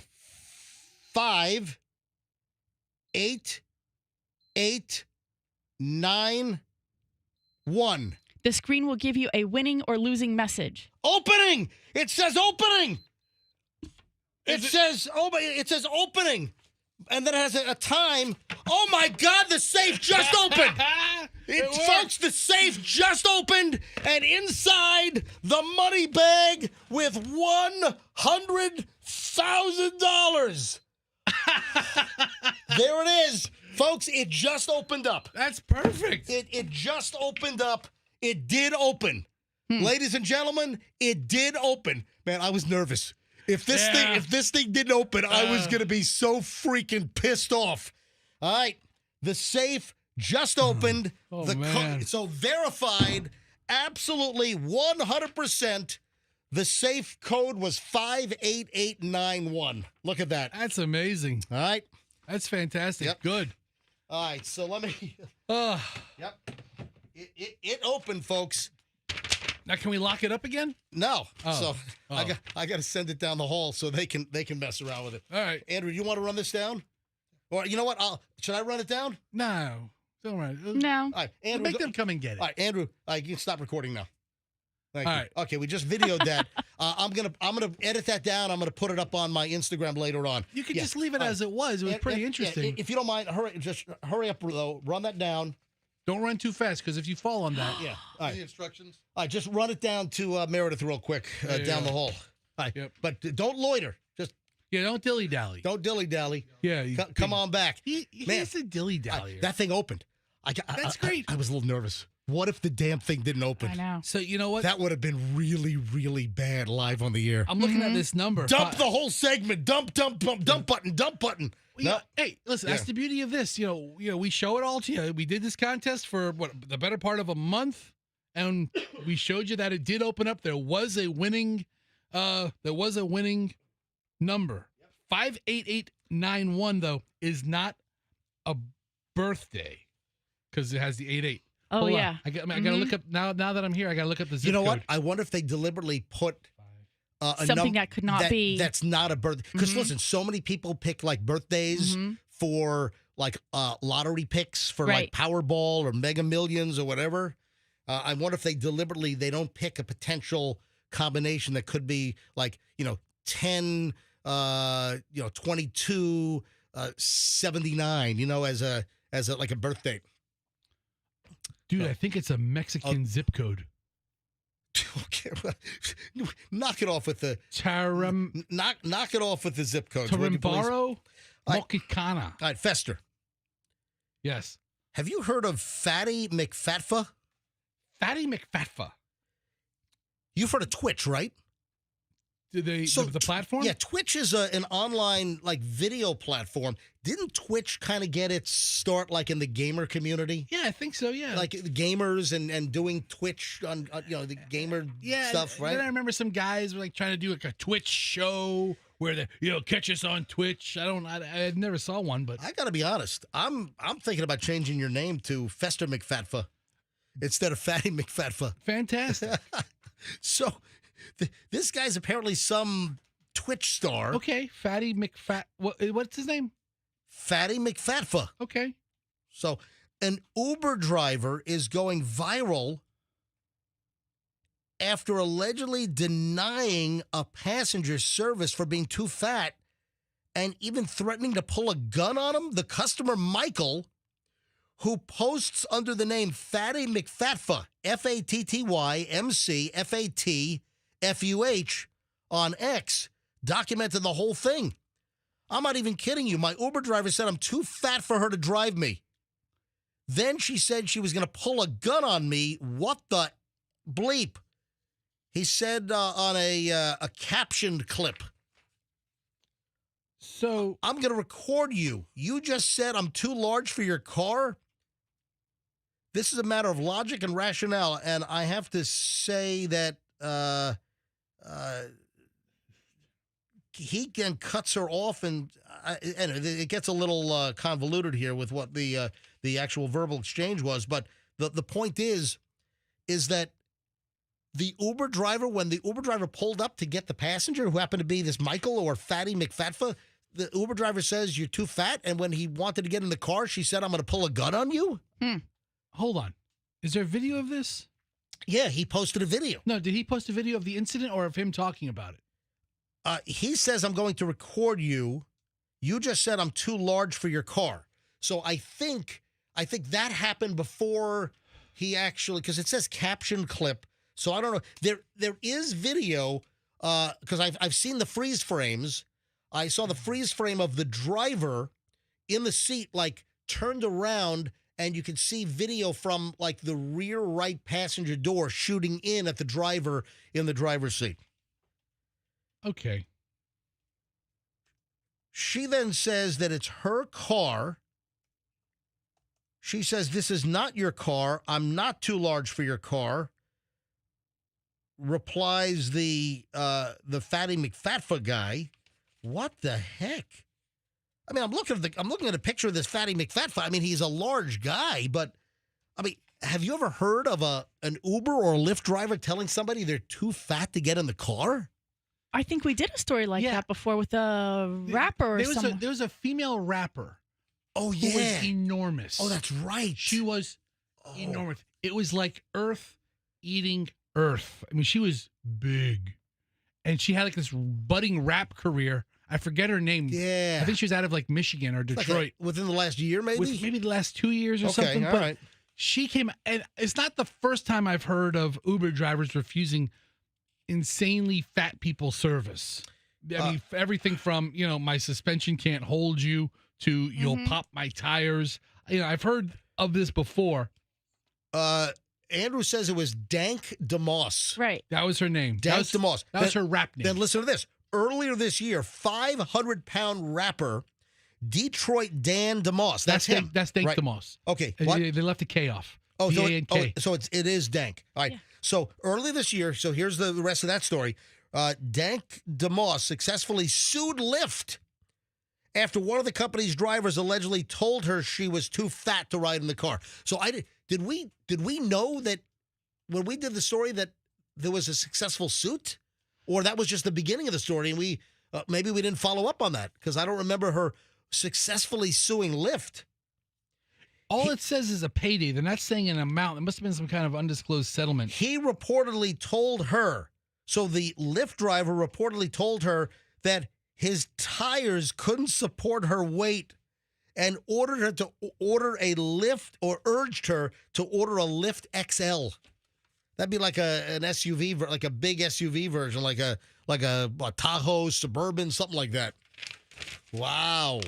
So there you go. I'm watching this Dank DeMoss get out of a couple of vehicles, and I can audibly hear the vehicle gasp. I gotta be honest. That looks like a bent axle right there. Seriously. I mean, I'm watching her get out of this huge SUV, and that looks like she could damage the car. She's a big, big woman.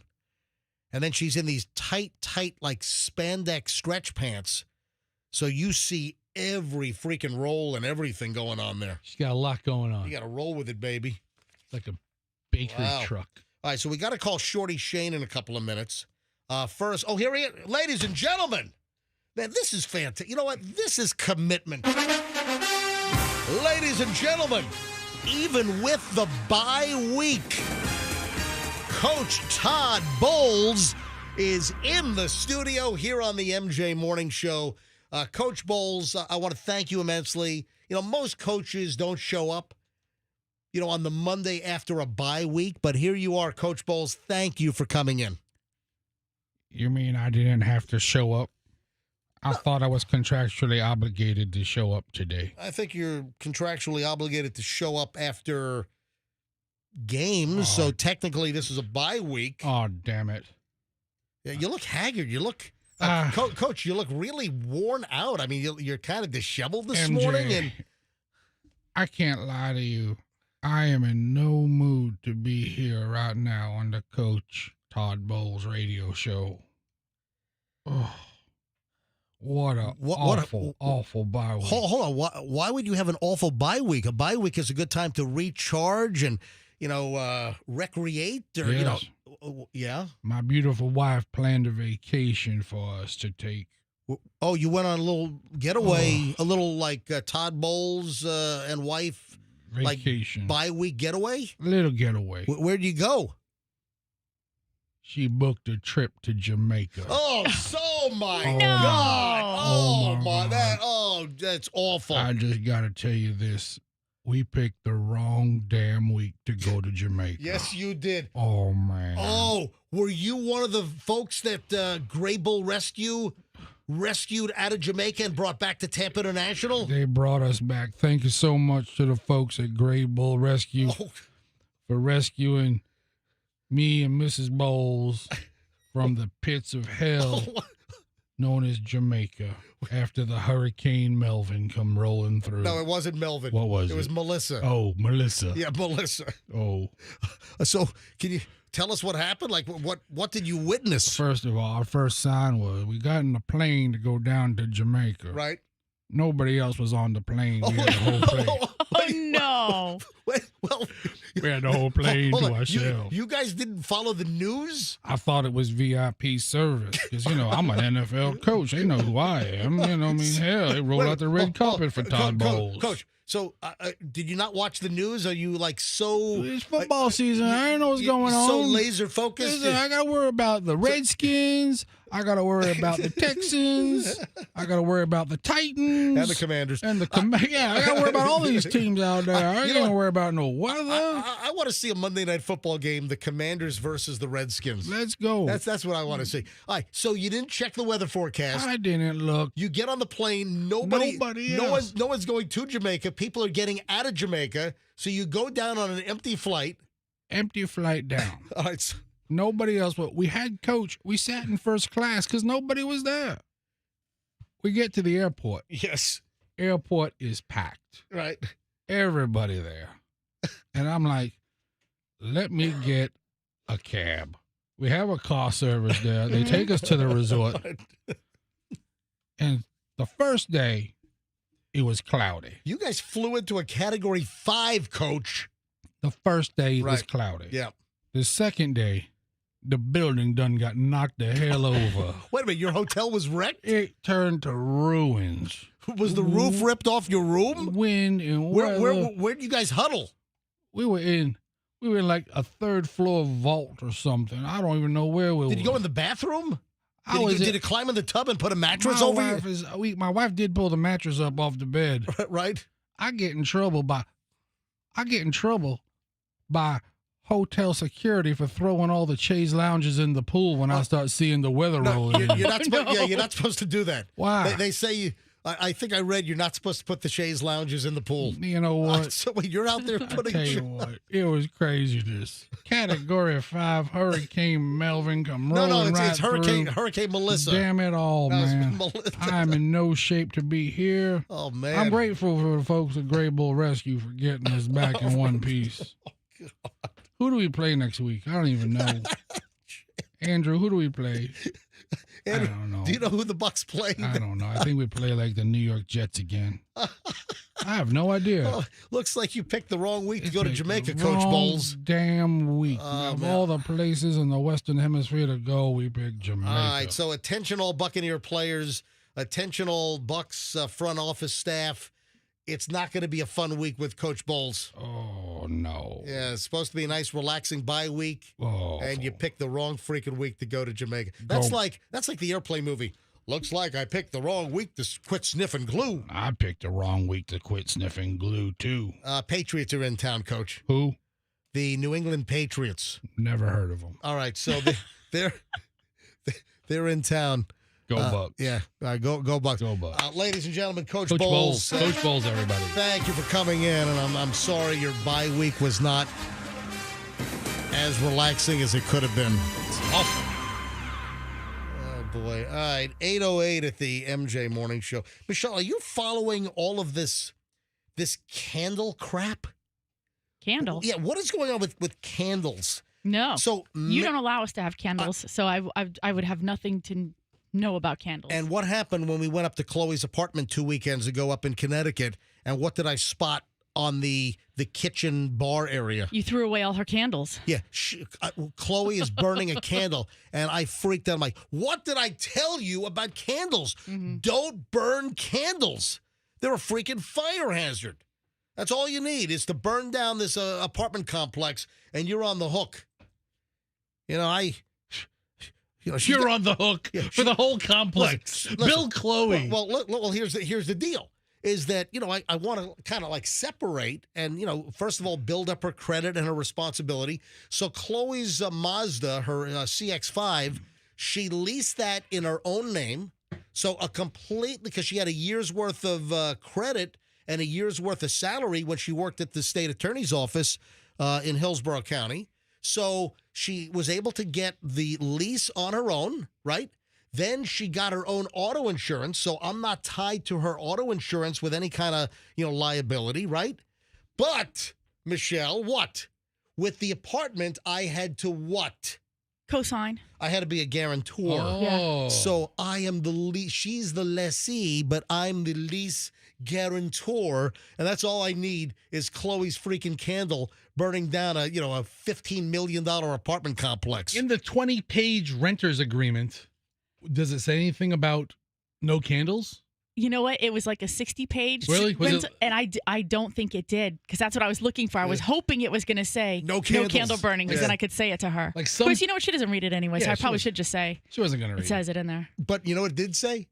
You had rules and regulations on what you could put down the garbage disposal. Yeah. And then it turns out that Chloe's apartment building, none of the units actually have a garbage disposal. So what the hell? All right, anyway, back to the candles. Yeah. Meghan Markle is selling a candle that smells like her royal wedding? What did her royal wedding? I heard that Prince Charles had the farts. So, as he walked her down the aisle, he was crop dusting people. I heard that Prince Charles had the farts. Hello. Oh, this wedding smells like the toots. So, what's going on with candles, son? Meghan Markle is selling her royal wedding candle that smells like her wedding for $64. Yeah. From I guess it's the signature candle number 519 and number 84, numerically named. Yes, for their wedding day. Nod to the wedding date. Yes. And they're selling these freaking candles for $64. Get out of here! She's got a mortgage to pay. Oh God, she needs to work. She's got tuition to pay. Meghan Markle's wedding smelled like lavender and spotted dick. And Prince Charles farts. Prince Charles toots. All right. Essence of ass by Prince Charles. He had some corned beef and cabbage the night before, and oh my, he was blowing them out. Well, that was the meal. At the rehearsal dinner, they had corned beef and cabbage, and the prince at the time, now king, just made a mess of himself. So then the other candle, another candle, is.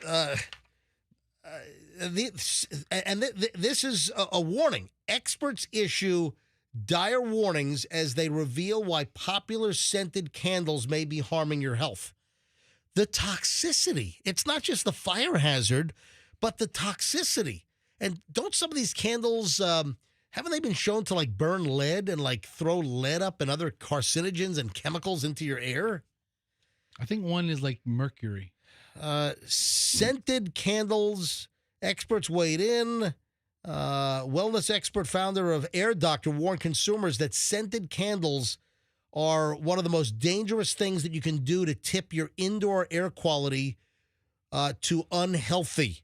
First of all, these candles are made from paraffin, which is a petroleum product. You're breathing in just bad air when you're burning these candles.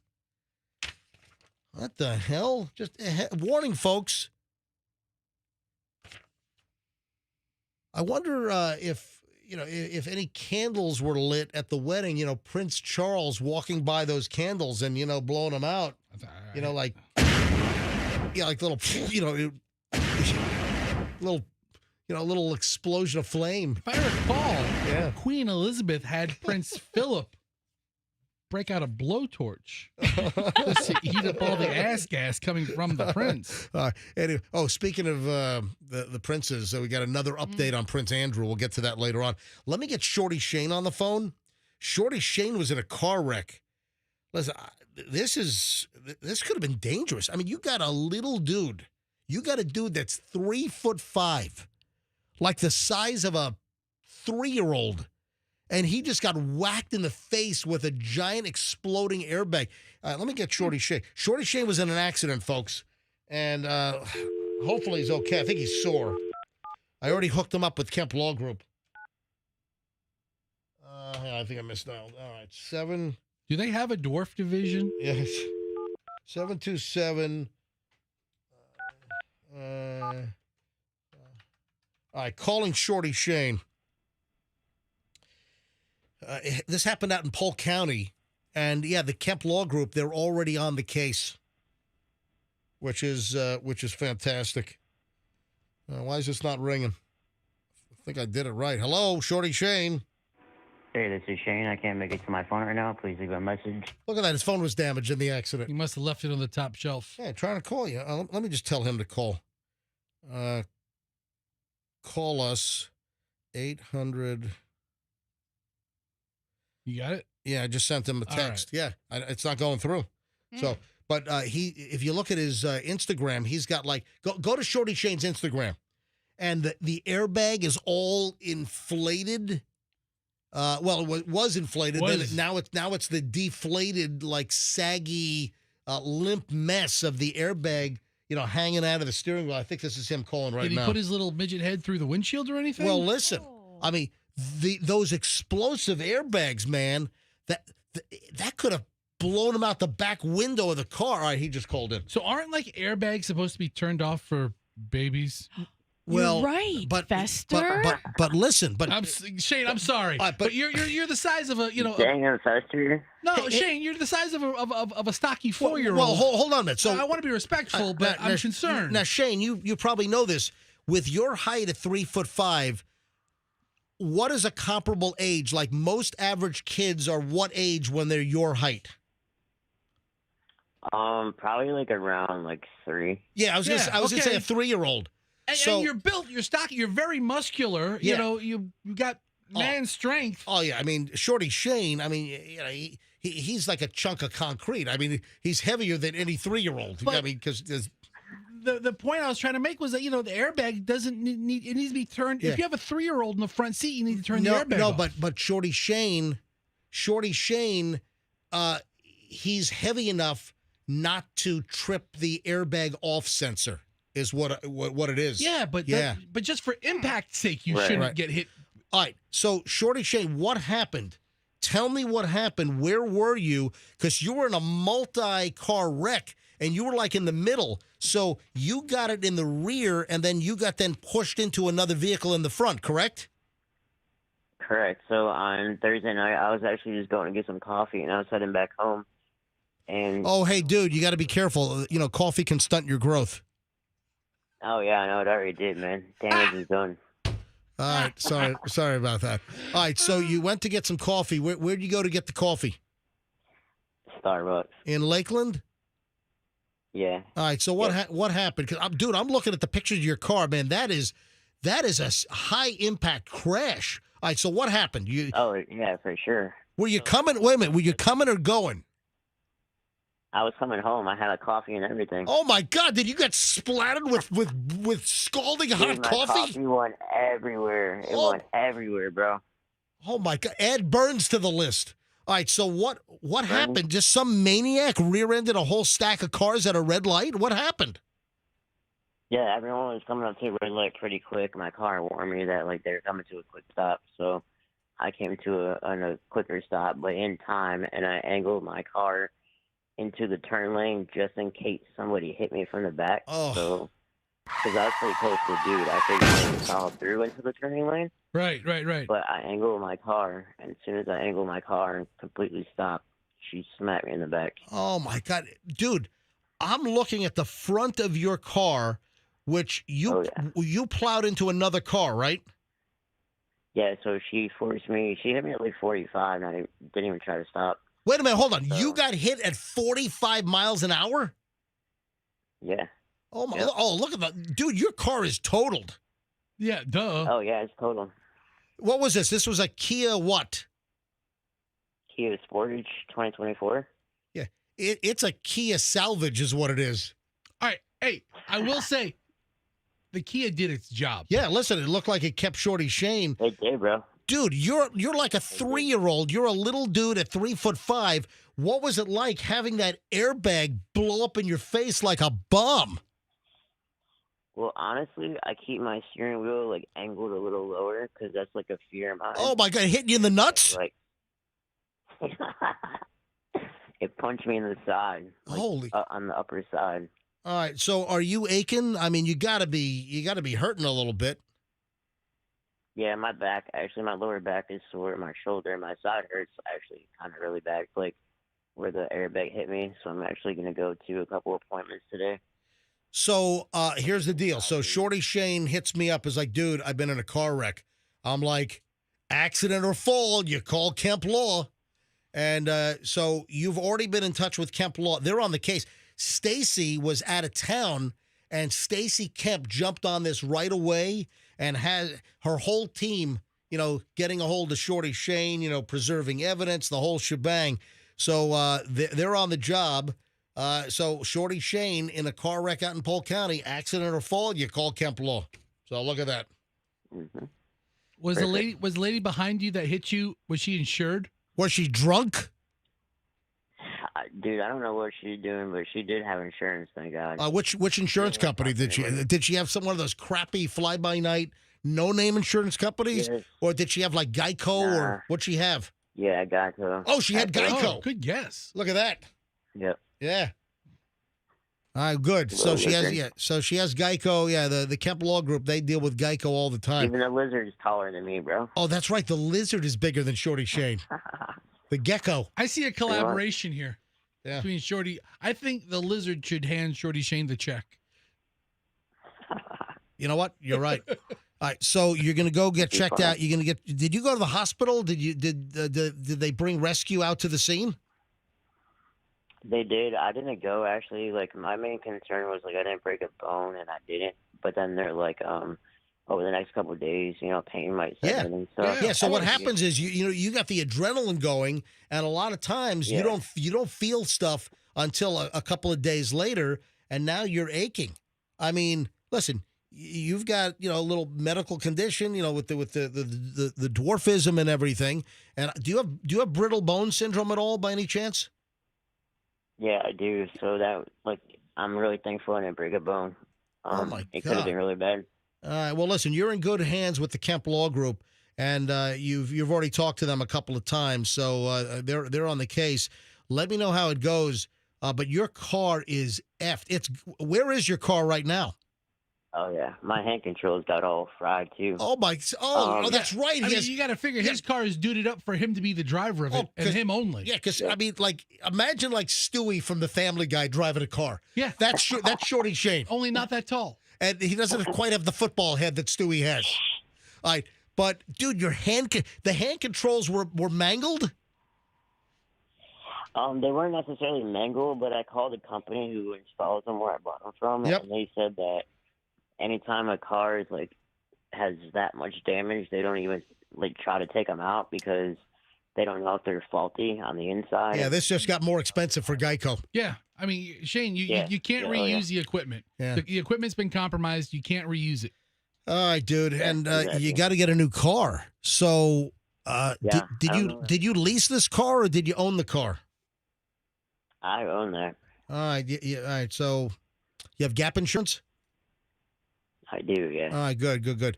All right, are you gonna? I mean, it looks like this Kia did a nice job. Hey, you know what? I ought to get you into a. Listen, we got 2 great auto sponsors, so I can hook you up at Veterans Ford, and we can get you a Veterans Ford if you like something there, or Genesis of Tampa is brand new, and Genesis, they've got amazing cars. And they've got amazing SUVs at Genesis of Tampa. So let me know, and I can hook you up at either dealership, and to get you a new ride. All right, sweet. I will. I actually do like the Genesis SUV. Yeah, like the GV70 is a nice looking vehicle. Yes, Fester? Yeah, oh yeah. Shane, I have a question, and forgive me before I ask Dude, you. I hold don't know the on. answer. I could see him in an F450. I could see him in an F450 dually. Yeah. With a I could whole see me in lot. a G-Wagon. Yeah. So, listen, Shane, do you have a rental car? And if they do, how do you drive it? No, he can't Bro, drive. that's the thing. Yeah, I can drive it. People don't realize that. That's He, what- he can't. I just thought of this. His hand control. You can't go to Hertz and say, "Hey, Hertz, I need an Ultima with hand controls because my feet will dangle 1 inch below the seats." You know?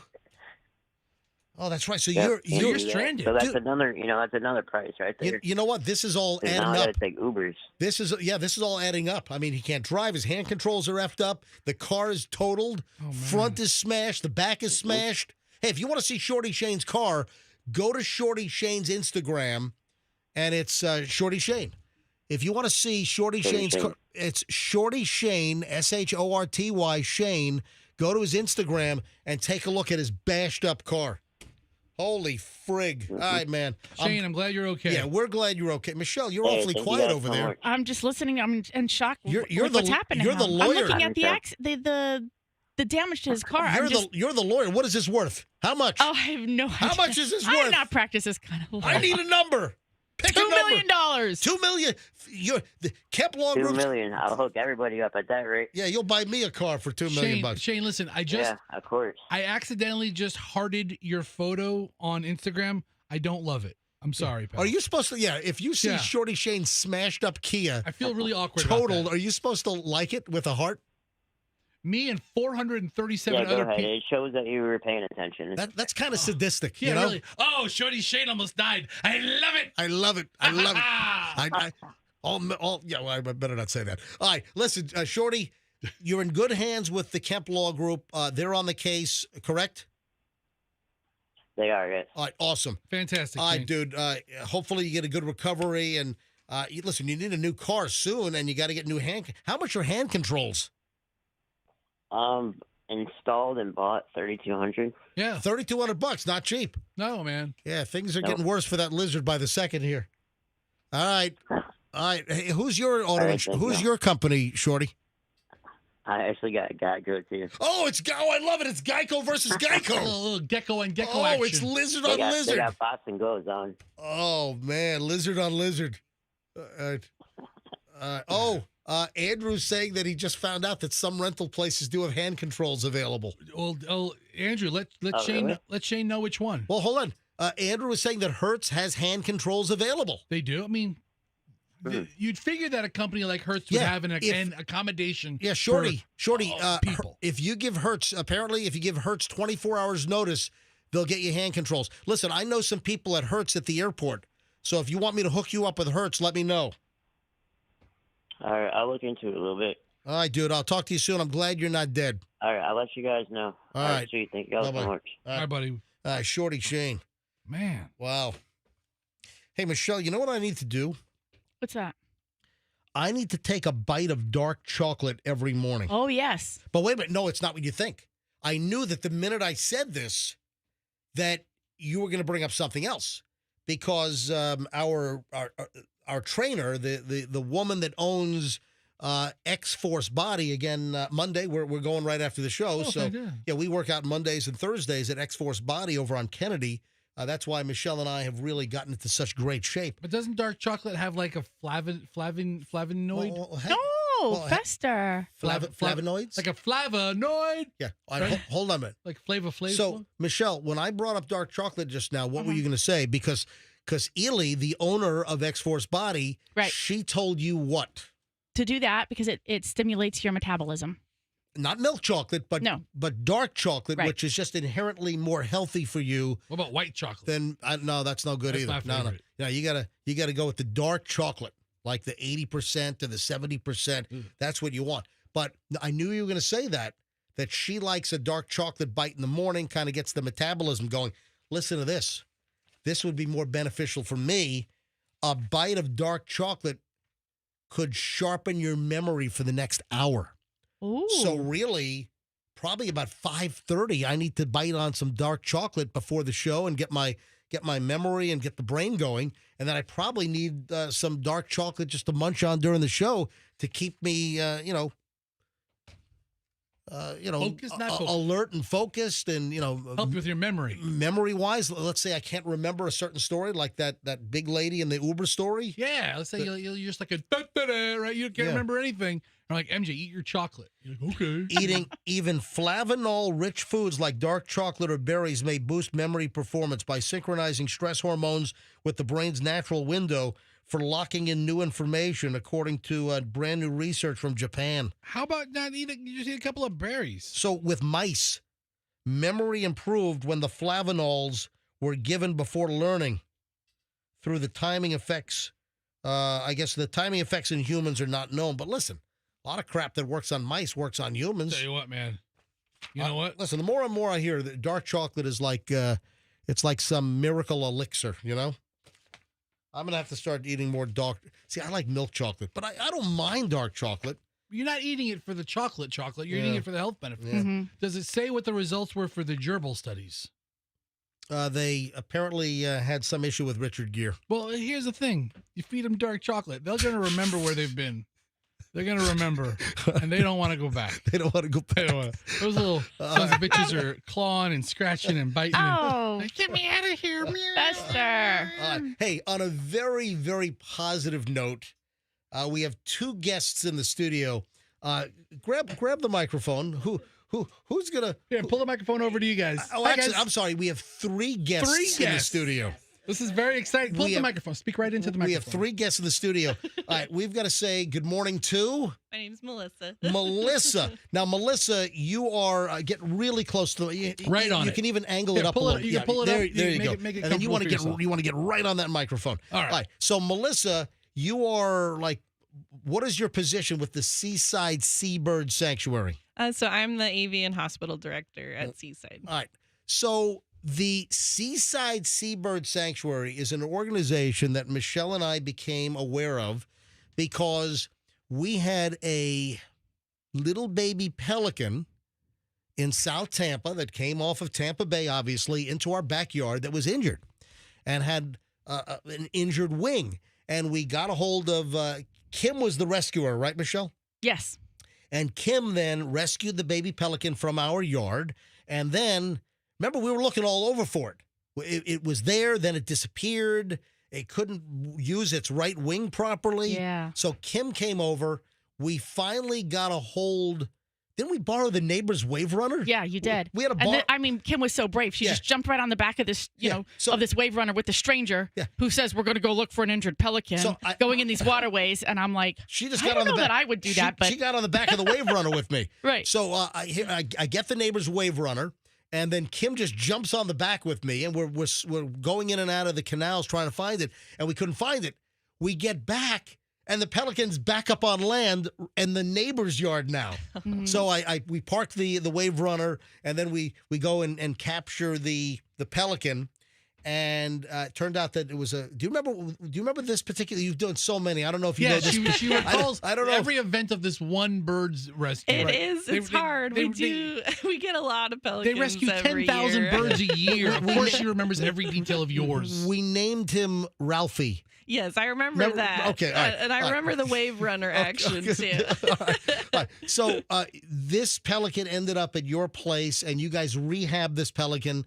We even heard that the pelican was rehabbed, brought back to health, and then you guys released the pelican into the wild. Yes, we did. So this is something that I remembered, and I thought that you guys would be a great recipient of the first check from the MJ's Triple Killer Vanilla sales at the Small Batch Creamery, and what really kind of put you back into the top of the mind awareness was that little bastard that stole your money out of the donation box. Yeah, what a devious scumbag. Some little teenage deviant. Ripped off money out of their collection box outside of the Seabird Sanctuary. You guys are Indian Shores, right? Yes. Yeah. Right. Did they ever catch the guy? Yes. They Okay, did. all right. Yeah. And, Yep. and the father of this miscreant even, admitted against the lawyer's advice. The father did the right thing and admitted that his son ripped off their collection box. Did they make it whole? Did they come up with some cash? The father brought the money back to the police, but it's still active investigation. Okay. Yeah.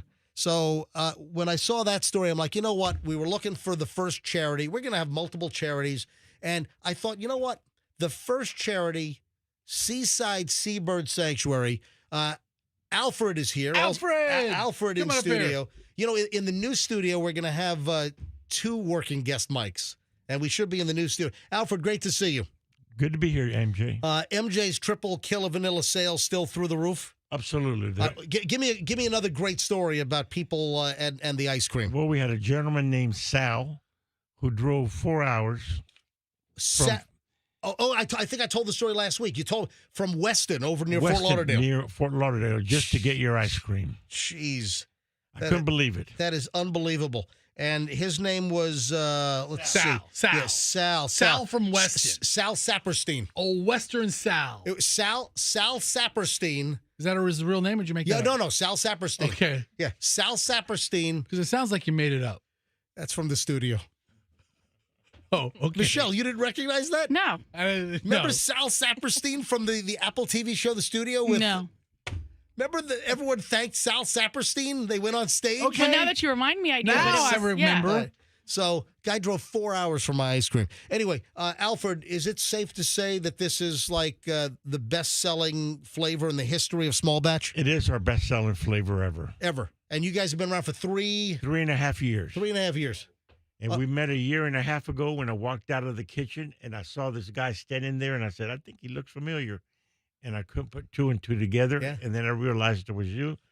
And I said, is this the famous MJ? Yeah. And Michelle quickly corrected me and said, it's MJ, but I don't know how famous he is. So we had stopped at Small Batch, and you owe it to Julian, by the way, because Yes. we were headed up 4th Street, and Julian said, hey, Dad, look, Small Batch Creamery ice cream. And we're all suckers for ice cream. So we flip the car around. We go into Small Batch, about a year and a half ago or so, and it's due to Julian seeing your sign, and we were in line, and then Alfred recognized me. Did you go back to your office and check online, bring up a picture to see if it was me? No. Oh, okay. I had a senior moment, and I was thinking, he looks familiar. I was getting ready to say, you look familiar. Right. Then it clicked.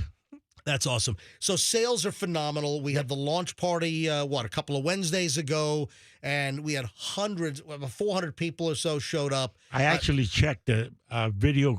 It gives us a head count of the people that come to the door. Yep. We had 608. Oh my God! I said I'm selling myself Come short. in between 4:30 and 9. Oh my God! 608 people. Oh, that's amazing. All right. So I have a cashier's check from Grow Financial. Ooh. And this is made out to the Seaside Seabird Sanctuary. Actually, it says Seaside Seaberg Sanctuary. Oh, well. I think that'll be okay. I don't know. I think. Gotta get the correct spelling. But this is from the bank, and we have a cashier's check, and this is for the first couple of weeks of ice cream sales, and you're the first recipient because a portion of the Triple Killer Vanilla MJ special flavor portion of the sales are going to a charity. You guys are number 1. a check for $1,500. Hey, all right. That's awesome. For the Seaside Seaburg, actually Seabird Seabird Sanctuary. Guys, Thank you so thank much. you. We really appreciate Thank you very it. much. here you go. So hopefully that does some good for the operation. Thank you. That could buy We really some appreciate it. some bird seed, right? All right, now, couple and couple some- seeds. Some worms. Do they Oh. fish, right? hang on. We've got an owl. Yes. They brought an owl into the studio. Michelle loves owls. She also loves elephants. Do you guys do elephants? Unfortunately, no. I need the Seaside Elephant Rehab Facility Right. next. No. All right. Can you bring the owl Yes, out? I can. All right. All right, This is- Andrew, give me a wide shot, Andrew. Do we have it? Yeah. So, what kind of an owl is this? So this is Rufus. He is an eastern screech owl. Will he screech? He won't. So the name's a little bit of a misnomer. What is They he- don't is he- really is- screech at are all. Are they mute? They're not mute. But they almost make like a little trilling or like whinny sound. And Okay. they're very small. So it's really hard to spot them.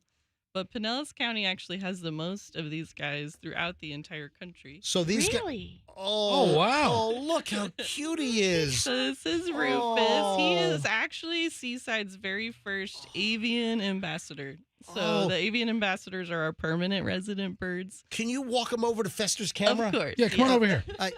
Get a great close up Of Rufus. Of Rufus the screech owl. He's looking at you, Fester. Getting a little too close. Yeah, he's like. Will he peck him? Yeah, you know what the bird's saying? The bird's saying, "This fat guy's gonna eat me." That's right. That You know what? Let me tell you, that's what he's saying. that bird ain't wrong. Oh, no. It looks You don't like- eat owl. It looks like why can't you eat an owl? This is the cutest thing I've ever seen. is. It looks Look like at a little Cornish hen. Is he close enough to the camera, or should yeah, we- he's right in camera shot here. Andrew's Oh. taking my camera. He's fascinated by you, Fester. Oh my Can we hold goodness. him? Or do I need a leather glove? I have another glove. So if you'd like. Oh, Yeah, I want to hold an owl. This owl is adorable. Isn't he? I promise I won't eat it. Move the Alfred. Can you move the mic over? Just drag it right over to Melissa. There we go. There we go. All right, Melissa. I think it's about as good as it's going to get on my hand. So Okay. Rufus is a permanent resident, you said. Yeah, so Rufus, we've had him since 2016. Aw. Look at little And Rufus. he was hit by a car, unfortunately. Oh, no. but he's flapping his wings. Now, I heard that owls are so cute, but I heard Oh, he don't want anything to do with me. Melissa, I heard owls could be a little mean. They can. It depends on the owl. The screech owls usually aren't too mean because, as you see, they're so small. Other birds might try to eat them. Hey, I want to ask the owl a question. Okay. Hey, Rufus, look at me. Yep, there he goes. Rufus, how many licks does it take to get to the center of a Tootsie Roll Tootsie Pop? A one, a two, a three, a three. It's really funny you say that because he has the last Saturday of every month he has reading with Rufus, where Rufus reads a children's book. Yeah. And a lot of times the letter we send home with the kids asks how many licks does it take to get to the center of a Tootsie Pop. Oh, this is great. He's very curious about that too. MJ, look at this beautiful It's an bird. adorable bird. Anyway, guys, I hope the $1,500 from the MJ Morning Show and Small Batch Creamery, I hope that'll, help the organization out. Thank you so much. It'll make a huge difference. We really appreciate Guys, you. thanks for coming in. Thanks for being Michelle, do you want to hold Rufus the owl? Yes. Okay. Well, Absolutely. all right. So I'll take a turn. Michelle will take a turn as well. All right. All right, fantastic. Thank Yeah, you you guys. take I him back. appreciate it coming I'll in. give him each the glove. And Alfred, thank you, buddy. It's always All right. always great to have you Hey, in the can you studio. guys hang out for a little bit? We take a break in like 15 minutes. We're going to get some pictures and all that stuff. I'd like to get the Yeah. the picture of the owl. All right. Absolutely. So Alfred brought some owl food. Oh. And by owl food, I mean brownies, which, Oh. listen, you think his ice cream is fantastic, You know, and it is. I was afraid to come without nothing. You know what? After last visit. I wasn't going to let you in if you didn't bring anything. Did you bring some MJ's triple killer vanilla ice cream? For Andrew. Oh, for Andrew. Andrew's been asking, and I brought it for him. He's been asking and asking. But we've got a couple of the brownies. His baked goods are as good as his ice cream. Michelle says that the Small Batch Creamery fudge brownie is, Michelle, you say the brownie's like the best you've ever Oh, had? it's the best I've ever had. Yeah. Alfred, you got to be careful bringing it to me, though. It's Because in the bag. I just eat them like breakfast, lunch, and dinner. Yeah, they're I forget the fantastic. meal. Yeah. Anyway, hey, thank you guys. I appreciate it. Alfred, great to see you again. You only brought 1 pint of ice cream? Only one. What? Let's Back for more. You want more? That's how disappointed MJ is. No problem. Alfred, thank you, buddy. And of course, MJ's Triple Killer Vanilla Ice Cream is available at Small Batch Creamery. And then the next flavor I think we're going to do is my chocolate. And I think we're going to name that Milton Fudge Cow. I love it. Because it's a very fudgy, thick, viscous, unbelievable depth of Belgian and French. It's a mix of Calabout with Valrhona. And you ask anybody, you ask any like Michelin-starred pastry chef, Valrhona is the top cocoa that's used by pastry chefs around the world. So, again, this is a very expensive flavor to make, but I will compromise no ingredients in MJ's special sanctioned official ice cream collaborations with Small Batch Creamery, even if I bankrupt the place. All right? I only brought 1 pint because it's like gold. Yeah, it is. We got to keep it in stock I know. when people come in. All right, Alfred, thank you, buddy. I appreciate it. Thank you, Alfred. Oh, look, Michelle. Do we have Michelle's camera on? Ooh. Andrew, do you have Michelle's camera on? Can you see Michelle and the owl? Oh, look at that. Oh. That's fantastic. That's a beautiful bird. I got to get a picture of Michelle and the owl. Hey, let me get a shot before we move on. Let me get a picture real quick. Yeah, get your picture. Yeah, all right, Michelle. All Let right. me, Look at there we go. Beautiful. let me zoom in. Michelle, look at me. And the owl's looking. It's a trained owl. Look, it even knows to look at cameras. That's amazing. Look at the camera. Whoo, whoo, whoo, whoo. I'm trying to get him to look at me. I mean, there's Oh, not. I got a great. Oh, great. That was a great shot. There's not much good. There's not much good meat on that bird anyway. I mean, honestly. I mean, it's mostly feathers. That's right. You take those feathers off, it's a fraction of the size. Let me check my text because I want to see if Gray Bull was available. Are they available? I'm waiting. Nope, he might be back in Jamaica again because Brian Stern and Gray Bull Rescue, they brought a whole plane load of Americans back to Tampa International. You okay? I got all choked up. Yeah, I hear that. Yeah. Hold on. I'm trying to get, and I think we need to thank Brian Stern for getting Coach Bowles and his wife back as well. The coach is eternally grateful to Gray Bull Rescue. Yeah. So I'm going to try to get him on before the end of the program. So we'll see what happens before the end of the show. Hey, you know what I saw? Michelle, you were not with me. What? Guys, thank you so much. Thank you. Hang out. I got to get some more 10 video. minutes. Yeah. So I wasn't. This was on. I think it was Saturday. I went down to get the mail at the post office, and I saw a pink Rolls-Royce SUV. Pink Rolls-Royce SUV on West Shore. It's a very specific vehicle. I'm like, what? Okay, I mean, it was like an iridescent, like pinkish. It was like a pinkish, purplish, like shiny, reflective, like the iridescent kind of thing where you get the rainbow. That and I'm like, what the heck? And a Rolls-Royce SUV is what are those, about $350,000? About. I mean, if you get a year-end closeout, what do you type? You can get one for. These are a couple. Okay, the Cullinan. Yeah. Oh my God, $519,000. Yeah, you could buy one 4 years old for $300,000. That's a 2025. That says used. Oh my God! It has 120. It means you just had it's been titled. The point I want to make is this pinkish purple iridescent Rolls Royce was possibly the most hideous thing that I've ever seen on wheels. Yeah, not to the person who drives it. But the point I'm trying to make was is, it a Mary Kay car? No, it was not. Do they still do those pink Mary? Is Mary Kay even around anymore? I have no idea. I know. So I guess the point is with this Rolls Royce, this pinkish purple Rolls Royce, I don't know if that was a wrap or if that was an actual factory paint job. I don't think Rolls Royce does factory purple. I mean, they're all. I thought all the sequin-y colors are wraps. I don't know. I have no idea. All I know is I said to myself, you know what? Money can't buy you taste. You know what? It's that's what I had a conversation with myself while I was driving north on West Shore, and this pinky purple Rolls-Royce SUV passed me. I'm like, you know what? Money can't buy you taste. Michelle, I think you've. Yeah, I think that's been you know what people say, right? I think you've said that to me numerous times in the past. Yeah. Yeah. Listen, if you got the money, honey, go at it. Look, you can drive whatever you want. You go, you do it. At 8:47 at the MJ Morning Show. MJ Is Fester. this it?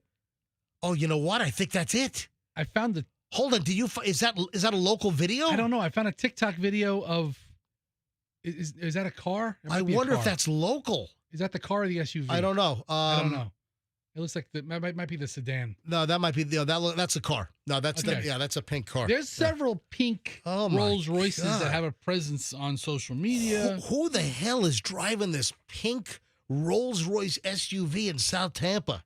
Somebody who can do whatever they want to do. Tell you what, I'm on the hit list now after my comments, I guess. Ooh, look Yeah. at this Rolls Royce with pink interior. Oh, White- yuckity White yuck. exterior Oh, God. and a Pepto-Bismol interior. Oh my God. I love it. Hey, I want you to hear Neil deGrasse Tyson. I like him. So I like him too. Did he get cleared of that Me Too stuff? I remember there was a time where he had to lay low for a bit, and Listen, you want to hang me because I pulled my wang out 3 or 4 times? Big deal. I don't. Come on. I don't think he did that. But anyway, I've always liked Neil deGrasse Tyson as well. He's the astrophysicist. Yeah, and he's associated with like the American Museum of Natural History up in New York on Central Park West, and he's a bright dude, obviously. I want you to listen to a Neil deGrasse Tyson video. Listen to this. I've been doing calculations, as well as looking back at old NASA footage and raw data from satellites hovering above Earth. And I just can't escape the conclusion that the Earth might actually be flat. So here he is sitting at his desk on video, and he says he has new calculations that the Earth might actually be flat. All right, Neil. There's one problem with that. It's totally fake. It's totally AI. His voice is AI. It sounded just like him. It did, because you take a clip. You got these programs where you have a clip of someone's voice, and it can emulate your voice. You know, for instance, even on Instagram, when I record something on Instagram, there's a translation feature, and you can hit like Espanol, and then suddenly I'm speaking fluent Spanish, and it's my voice. But it's all AI. So that is available on Instagram as well. Somebody doctored this video of a well-respected astrophysicist, Neil deGrasse Tyson, and here he's saying that his new research shows that the Earth is actually flat. It's false. And, you know, he's trying to show people how AI can totally fake people out, fool people, how AI can mislead people, especially in a scientific environment. And that's terrible. Because the people that believe this crap, it's unbelievable how many people believe this. Oh, and there's a new term, by the way. Who's making noise? Are you opening up? Yeah, I mean, of course I am. Oh, you're opening up the brownie wrapper. Oh, you're trying to. Hey, Fester. What? Andrew, get this, please. Get Fester eating. We're going to talk about get Neil, Fester's camera. You're going to talk about Neil deGrasse Tyson. So Fester's trying to quietly open up the wrapper, and I hear like the plastic going. And then I knew you were doing something over there. Well, listen, Aren't they good, Fester? I'm not going to be contributing too much to the next 45 seconds. They're so delicious. He's Fester. eating the small batch brownie. Oh. Yeah. Oh no. We have a flat earther on the phone. Yeah, put the flat earther on the phone. Sure, I'll talk to a flat earther. So, but it just again lends itself to all of the AI slop that is out there. And then I saw another item over the weekend. The new term that's being used is a person that uses too much AI, especially, using Chat GPT. There's a new term that has been coined. And if you use AI too much, you're called a AI soul? No, a slopper. Oh. Yep. That's a good name. It's a great name. I think it's phenomenal. It really says exactly what it needs to say. So anyone that's using AI too much or pushing out fake AI junk or someone using Chat GPT for everything instead of their own freaking mind and their own writing skills, They're now known as sloppers. SLOPPER. So you'll be hearing that term quite a bit. Sloppers. Let me grab line 6. Hi, good morning. It's MJ. Who's this? This is Dennis. Hi, Dennis. And you're a flat earther? Yes, I am. All right, why do you think the earth is flat, Dennis? Okay. Well, first, hear me out. Lasers, radar, and sonar prove it's flat. The physics of water prove it's flat. The math, 8 inches square drop in elevation per mile, proves it's flat off of NASA's 24,901 miles around circumference. So the Suez Canal is 100 miles long with no locks between two oceans. How is that so flat if the Earth is only 24,901 miles around? But NASA's reference page 1207, look it up, buddy.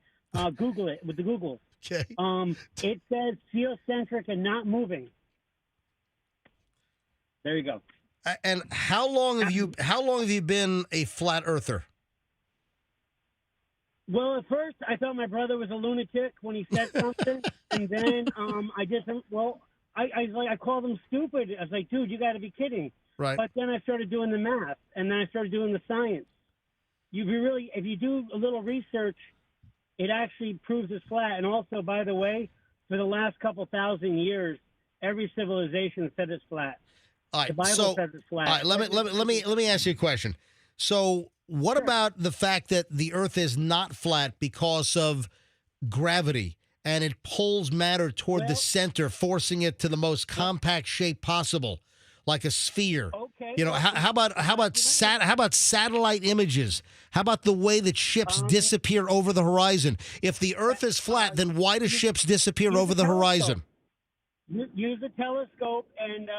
Okay, by the way, the world record for line of sight direct communication. How about the Earth's shadow is round during a lunar eclipse? How about that? Oh, that's not facts.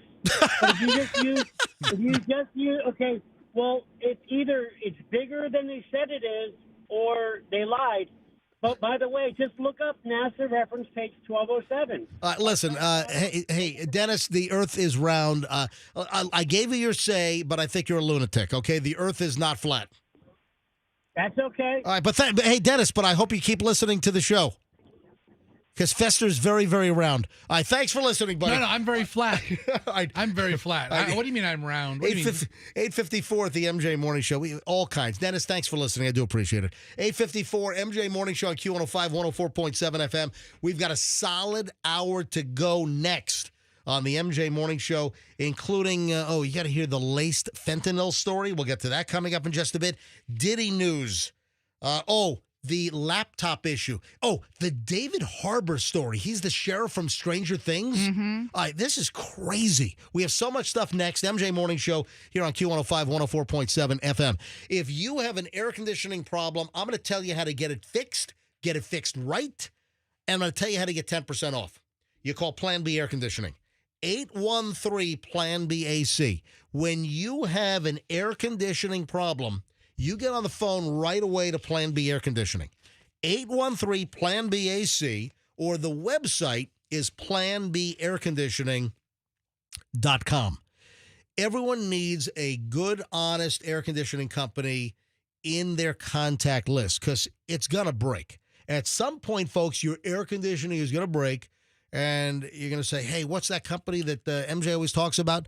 Plan B Air Conditioning. Highly qualified technicians that are going to honestly assess the problem. They're not going to make stuff up. You know, some other companies out there might try to, jam you up and sell you more expensive parts and labor. Not with Plan B Air Conditioning. 813-PLAN-B-AC, planbairconditioning.com. Mention me, MJ, get 10% off. Here's another phenomenal thing for your home, and that is clean carpet. It's November, folks. We got an all-new special from Zero Res. You know the deal. Zero Res means zero residue. This is what you want. When it comes to your carpet, you don't want to hire the carpet cleaning companies that leave the residue. The other companies leave soapy, shampoo, chemically residue in your carpet that attracts dirt faster. Zero Res uses a patented formula. It's called ZR Water. It's an electrolyzed water process. Your carpets get cleaner and they stay cleaner longer. And right now, mention me MJ to Zero Res. Get $45 per room carpet cleaning for an unlimited amount of rooms. And if you schedule 3 or more rooms, you can add a hallway cleaning for $1. Go to ZeroResTampaBay.com. Call them up. Tell them MJ sent you. My friends at Veterans Ford, by the way, they did exceed the month. Thanks to all the MJ Morning Show listeners that rushed into Veterans Ford on Thursday and Friday, the end of October, pushing Veterans Ford over their sales quota that they wanted to hit for the month of October. So thanks again, all the MJ listeners that rushed on in. Folks, it's November. There are amazing deals. You got some 0% financing offers. You have rebates up to $6,000. Folks, you have 4 different models at Veterans Ford for under $30,000. The Mustang, the Bronco Sport, the Escape, the Maverick. These are phenomenal, brand new, beautiful vehicles, well-equipped, great on gas, and there are 4 models under $30,000. You go to Veterans Ford, you tell them you want the MJ deal, and no other Ford dealer in town is going to beat a Veterans Ford deal. Veterans Ford, line bar on the Veterans Expressway. Tell them that MJ sent you. Traffic's on 858. MJ Morning Show back in a minute. In Hillsborough, the earlier crash on the Veterans South.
Adorable. Such an adorable bird. I know. Yeah, I need a that was a quick break because I had a bunch of live spots. So can you guys hang out? I want to shoot a little Instagram video. Thank you for hanging out. Does Rufus have time? Yeah, because he's the star of the operation. Rufus. You know what? Rufus is a little cranky old man, is what she said now. Melissa said. Yeah. All right. Hey, the Diddy update. Have you seen the images of Diddy out in the prison yard? I just saw one grainy picture where, if you tell me it's Diddy, I'll believe you, but it doesn't look like him. You have no idea it's Diddy. Because listen, he's gray. And he hasn't had access to all the hair coloring, in the metropolitan lockup in Brooklyn. So now he's been transferred to Fort Dix, and it just appeared like he was out time just socializing during yard time. Yeah. This is like a low security prison where he was transferred to, talking about Diddy. So I got to believe the chances of him getting shanked in the prison yard probably fairly low, right? Reasonably low. These guys are serving easy time. Yeah, so TMZ had a story about Diddy shown smiling, seemed to be in good spirits as he was hanging around 5 other inmates at Fort Dix, Federal Correction Institution or Institute, FCI Fort Dix in New Jersey. These pictures were snapped on Saturday, and it looks like he's just outside during socializing time. Is that him here in the gray beanie? Yeah. So apparently that's him. All right. Yeah, at Fort Dix. I mean, really, he's unrecognizable. You would have no idea that was Sean Diddy Combs. Well, you know what I am when I saw this picture of Diddy. You went and got your lube and baby oil? I don't know what. Well, I've already had that with me, but I'm shocked at this information. Hang on. I'm shocked at it. Yeah, I got to find that audio bite. Yeah, it's here somewhere. Federal penitentiaries, yes, federal penitentiary, do not release mugshots. No, the federal prison system, any federal arrests, you will not see a mugshot. Yeah, why? That's a terrible law. Listen, also you don't have cameras in federal courtrooms either. Another terrible law. I think that it's time to release federal mugshots. And yes, I think it's time to have the judge decide whether a court case can be held on TV. Yeah, exactly. Yeah. I'm shocked at this information. All right, there's your Sean Diddy Combs. Completely unrecognizable. All right, 9:04 at the MJ Morning Show. Michelle, can you help me? Can you help me understand what the heck is going on with David Harbour and his ex-wife? What's her name? Lily Allen. Lily Allen. She's a British singer, right? Yes. I'm unfamiliar with her music. I only came across her, you found persona. You because, found the lyrics. Yes. Now, Stranger Things, which he's just got a lot going on right now. Stranger Things, folks, the massive Netflix hit, and of course David Harbour, who plays the sheriff. I only saw Stranger Things up to I think number. Was it 3, Michelle? Probably. Yeah, I got tired after number 3. I was over it. 1 was fascinating. 2 was still, attracting me. By number 3 on Stranger Things, I was done. I was out. So I have no idea. What are they up to? Like number 5 or 6 now? Or? This is going to be season 5. Okay, and this is going to be the final one. Right. All right. So a couple of things with David Harbour. There are 2 different things. Number 1, Millie Bobby Brown, she played 11, right? Yes. So Millie Bobby Brown, who just recently married John Bon Jovi's son, Jake, Millie Bobby Brown is making claims that David Harbour, what's the sheriff character? What's the Hopper? Oh, Sheriff Hopper. Mm-hmm. That he bullied her on the set. Yeah, we don't really have much information about what all the bullying was about. What does that mean? Well, right, because it was not sexual in nature at all, is what they said. But then we have some sex stuff also. Well, that's that's a totally different story. That's a whole separate deal. Uh-huh. But here's the headline from page 6. Millie Bobby Brown allegedly accused Stranger Things co-star David Harbour of bullying. Shocking new report. The actress has filed a lengthy complaint about Harbour before the series started filming its 5th and final season, according to the Daily Mail. Reps for Brown, Harbour, and Netflix did not immediately respond to page 6 request for comment. Millie Bobby Brown filed a harassment and bullying claim as they started shooting the final season, according to a source. There were pages and pages of accusations. The investigation went on for months. Harbor 50 reportedly faced an internal investigation over Brown's claims, though the outcome of the inquiry is unknown. Additionally, Brown, 21, allegedly filmed the series finale accompanied by a personal representative on the set. The Hellboy star, that's right, Harbor's Hellboy, was allegedly not accused of any sexual impropriety in the complaint, but some type of bullying is alleged. That's number one. Mm-hmm. And we don't know what's gone on there. They filmed all of last year, essentially, January through December. And I guess every episode is going to be like a movie. Was he like high school bullying where he was like putting her in lockers? I mean, what's the deal? What does this mean? This is a shock to me because remember we went to Comic-Con and we saw him speak. Right. And he had nothing but wonderful things to say about her. He was like, he said when he first joined the set, you think like, oh, you're dealing with all these little kids and, maybe some of them don't know how to be professional. But he said she was one of the ones just like, she got it. And she was like, give me a minute. And then she would just do her lines and she was perfect. So when this story broke yesterday, I was like, wow, what a totally different, that's right, because narrative. Didn't Julian get a picture with him? Yeah. Oh, but then you went to that. We went to the panel where he got to speak. Yeah, right. the little Q&A. Yes. Right. I mean, he had such wonderful things to say about every member of the cast. He talked about Winona Ryder, how wonderful she is, how much he really loves.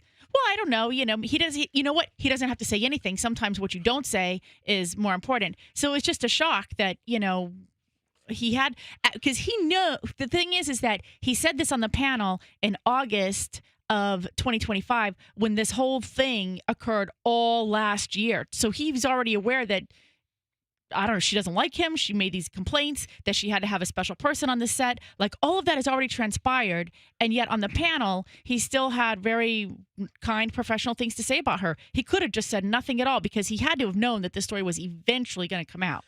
All right. So there are two things. David Harbour and the Bobby Millie Brown deal, that's one. Now we're moving on to his ex-wife.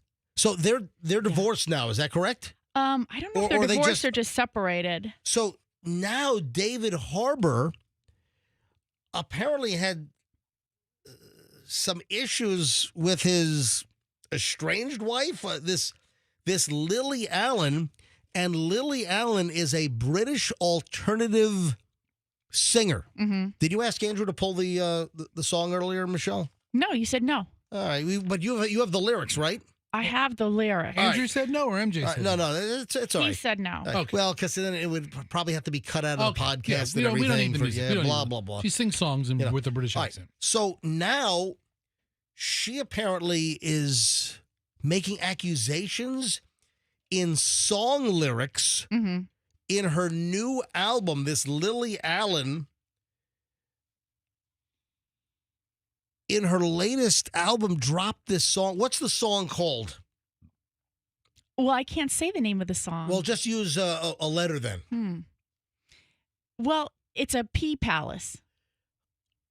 I think that's the name of the song. It's Pea Palace. Like Pussycat. Right. Okay. So she has a song called Pea Palace. Right. So she allegedly, this Lily Allen, who is married to David Harbour, the sheriff, Sheriff Hopper from Stranger Things, she apparently is making accusations or alluding to in one of her new songs that he had a pea pad, that he had a Pussycat Doll Palace. Yes, he had a place for the ladies. Yeah, not his wife. So they lived together apparently in a brownstone in Brooklyn, and he had an apartment a couple blocks away. But then he had a separate apartment, which was his pea palace for other women. Okay. And it seems that she's labeling him like a sex addict. Yes. Again, well, that doesn't seem like it. I think it really like she is. Again, listen, folks, I, MJ, have no knowledge of this. I don't know, but we have this latest song. And Michelle, you saw a story on this, right? Right. So what did the story say that well, you read? It's just that that she's revealing what caused the demise of their relationship. Like, so she's also Lily Allen is saying she's done dating celebrities after the David Harbour breakup and the alleged affair. Lily Allen, again, this is page 6. Lily Allen doesn't want to date another famous person after her messy breakup with David Harbour. The newly single Smile singer discussed the challenges of dating in a candid conversation with Interview Magazine, published Tuesday. When asked if using dating apps as someone in the public eye has its drawbacks, she says it does because I'm not really looking to go out with another famous person. So she's done. Now, Michelle, if you can read the lyrics from the song Pea Palace. yes. Well, I can read. So we're driving over the bridge this morning, Fester. It's 5:25 this morning. Right. We're coming over from Tampa to the St. Pete side to the studio. Yes. And Michelle is reading these lyrics to me. Really? Yes. All right, go ahead and read some of the lyrics to me, Michelle. Only the juicy ones. And then go ahead and censor yourself where they need to be censored, but try to use a word that we can kind of figure out what it is. Go ahead. So I didn't know it was your pea palace, pea palace, pea palace, pea palace. Pussycat. Yeah. I always thought it was a dojo, dojo, dojo. Hold on, like the martial arts place? Yeah. I don't know. Maybe Okay. he's into that. All right. So am I looking at a sex addict, sex addict, sex addict, sex addict? Oh, talk about a low blow, low blow. Oh, no. And the next she goes into, this is going to get a little tough, okay? All right. All right. Go I ahead. found a shoebox full of handwritten letters from broken-hearted woman wishing you could have been better. Sheets pulled off the bed. They're strewn all on the floor. Long black hair, probably from the night before. Oh. Dwayne Reed bag with the handles tied. Sex toys, something plugs, lube inside. Whoa. Hundreds of Trojans. You're so effing broken. How'd I get caught up in your double life? Oh, my God. Sounds like he was having like his own mini freak off. No, yeah. Yeah. But also, this is like she's just blowing out her thoughts to a therapist in a song. Essentially, yes. It's like, wow. The therapist is like, this would be good to a beat. Boom, boom, boom, boom, boom, boom. Do you know anybody with a synthesizer? You know somebody that can drop some beats. Drop some beat. Wow. Oh, man, Diddy should have produced that. That's great. You know, he's acknowledged that he has some emotional, issues. So All right, so his home life's a wreck that Yes. that he self-made. He made this into a failure. And this happened kind of, I think, after the Millie Bobby Brown thing, because keep in mind, like I said, Millie Bobby Brown complaint occurred before the shooting that happened all last year. So this Lily Allen was with him and like supported him through all of that, going through it. And Netflix has not given out a statement about it or anything. They haven't denied it, confirmed it. They just want this to go away, right, especially with. They did an investigation, but they haven't said one thing. They won't, confirm whether they found that the bullying did occur, but Millie Bobby Brown was obviously but what's provided the this. bullying? We don't know. So I feel that I could have been put together on bullying charges, and that's not that it's a charge or accusations, just by talking very directly to people. Just normal. Yes, me. Yeah. Hold on, but normal, bully you. normal interactions. Some people that are so sensitive want to whip themselves up into a frenzy and make bullying accusations when it is just normal, maybe criticism or just or normal conversation, direct or line A to B conversation, or like directing a show, whether it's a radio show, a television show. Some people might take just a conversation and suggestions as bullying. She submitted pages and pages and pages, I guess, of like texts exchange or yes. If I speak to you in a very direct, although factual manner, Right. It's people receive it differently. Right. How people hear things isn't always how you intended to say them. And she was very young. Lily Allen and David Harbour, they married in Vegas in 2020, and she filed for divorce last month. So they're separated. Obviously, the divorce has a little way to go. I don't know about prenups or whatever, but she's alluding to the fact in her new song that he leads a double life or led a double life with all kinds of other women and bags of condoms and whatever and all kinds of stuff. All kinds of good stuff. Wow. All right. Well, sounds like he's a good time. We we had a twofer here. We've got the Millie Bobby Brown deal, and now we've got this Lily Allen thing. Wow. Hey, congrats to the Dodgers. Look, I got to be honest. I know we have some Canadian listeners, but I mean, I'm really not a Dodgers fan per se. But yeah, I mean, U.S. versus Canada, I'm pulling for the L.A. Dodgers and the USA. The entire Major League Baseball is the U.S. versus the Toronto Blue Jays, if that's the way you want to look at it. Yeah, that's true. They're the only Canadian team. Also, we used to have two. It used to be the Montreal Expos. Right. Now Montreal's trying to steal the Rays. I guess they can't do that anymore because we have maybe the new buyer will take. Who knows? Toronto. I'm still not 100% confident the Rays are staying here. I mean, they say they want to keep the Rays here, but I'm still not sold that it's 100%. Nobody stepped up with the stadium. A lock that the Rays are staying here. I don't know. Go ahead. As a supporter of things that are Tampa Bay centric, I was rooting for the Blue Jays. They spring train in Dunedin.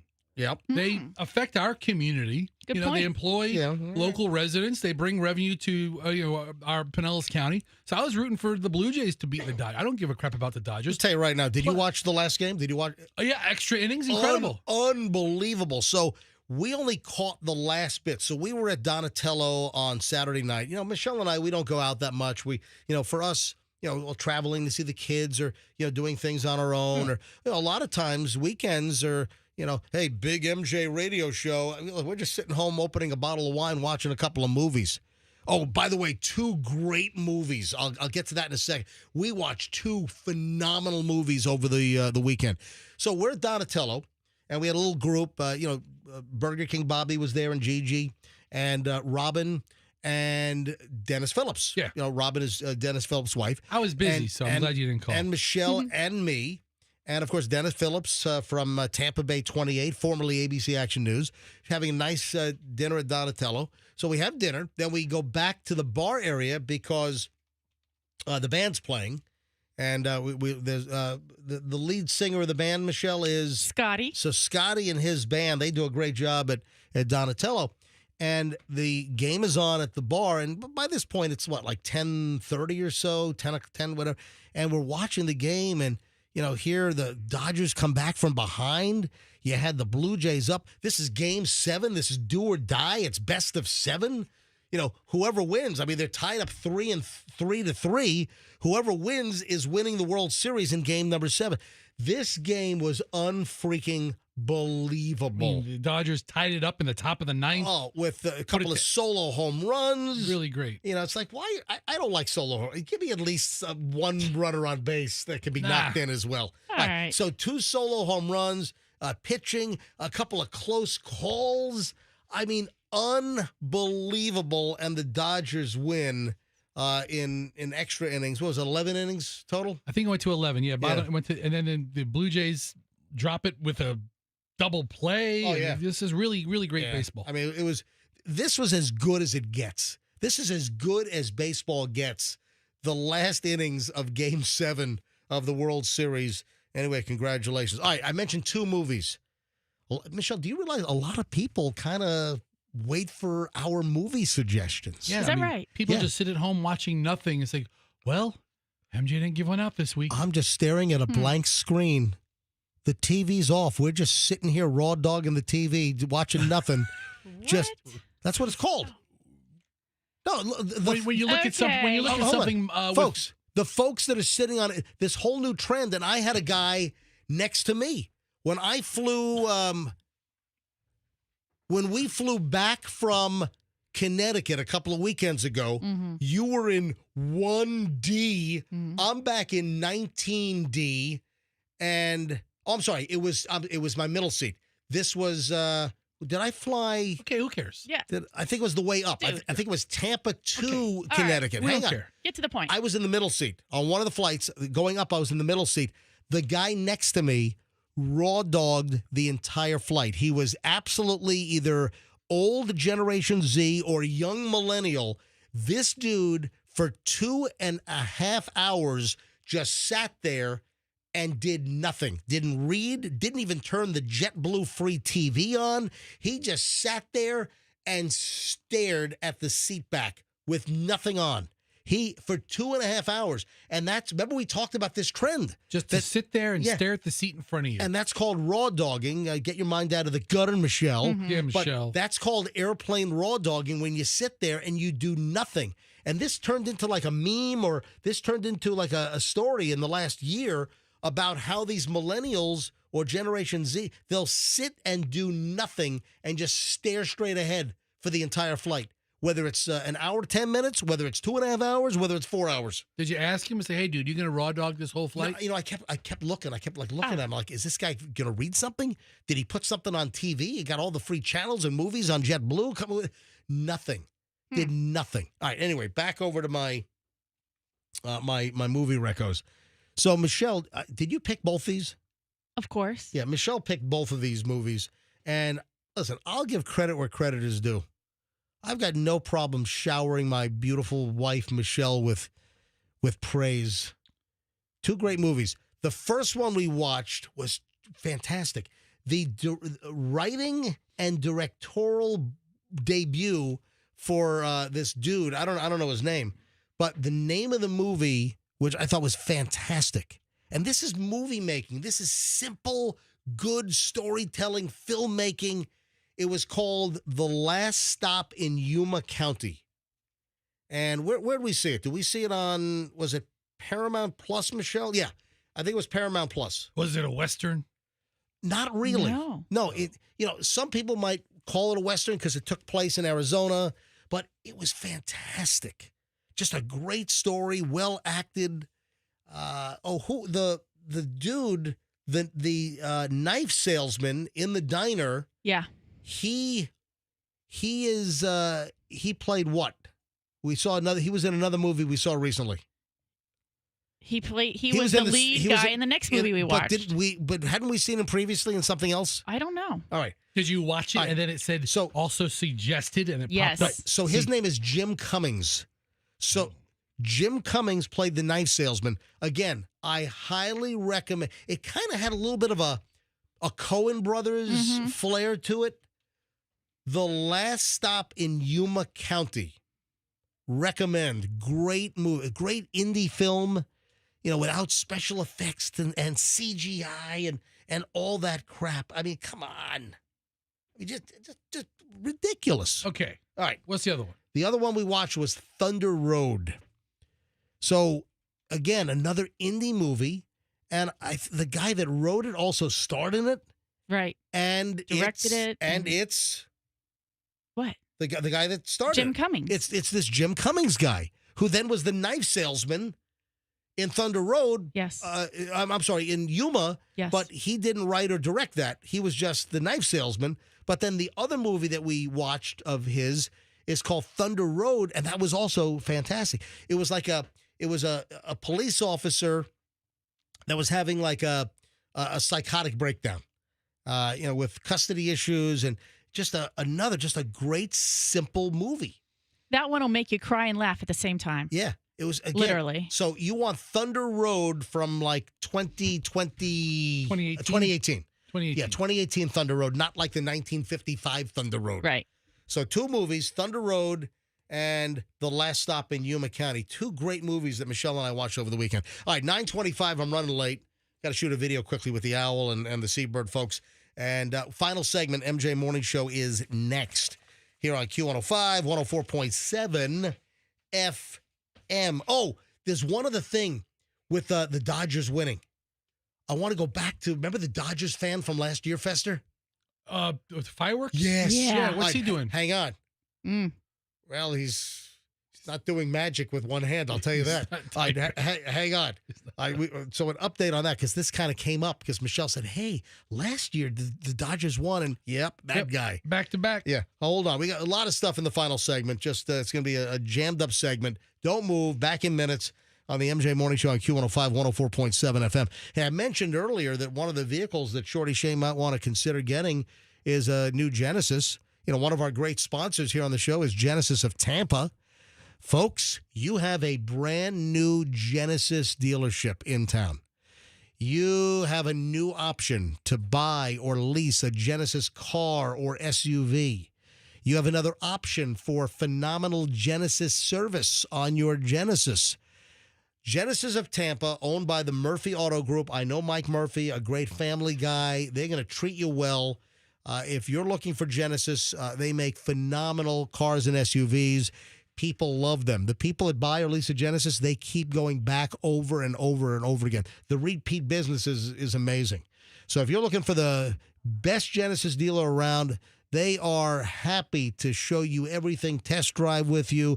If you need Genesis service, mention the MJ Morning Show. I would highly appreciate it. They're at 275 in Bears, technically at Bears and Nebraska, but right at 275 in Bears. Genesis of Tampa now open, and please tell them that MJ sent you. So you heard earlier, folks, that the Kemp Law Group is already on the case for Shorty Shane's accident.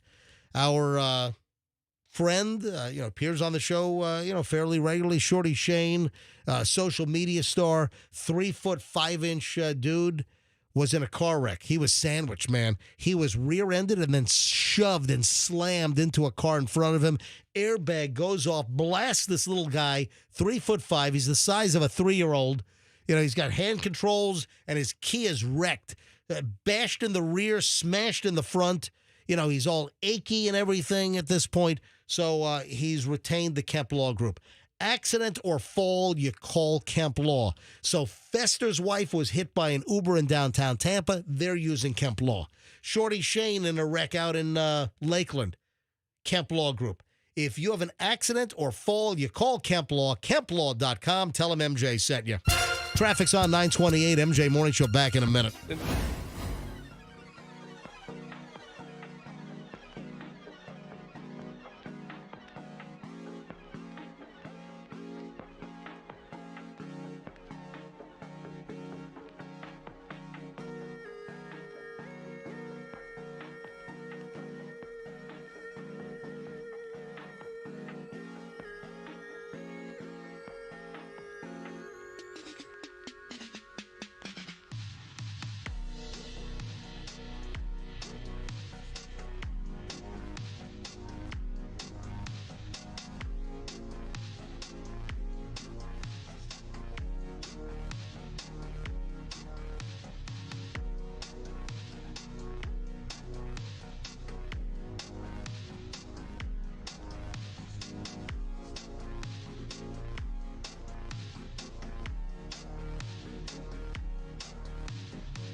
Just got word back from Brian Stern from Gray Bull Rescue, and man, they had a whole bunch of Americans that they rescued from Jamaica from Hurricane Melissa that rolled into Tampa International Airport over the weekend. Let me call Brian.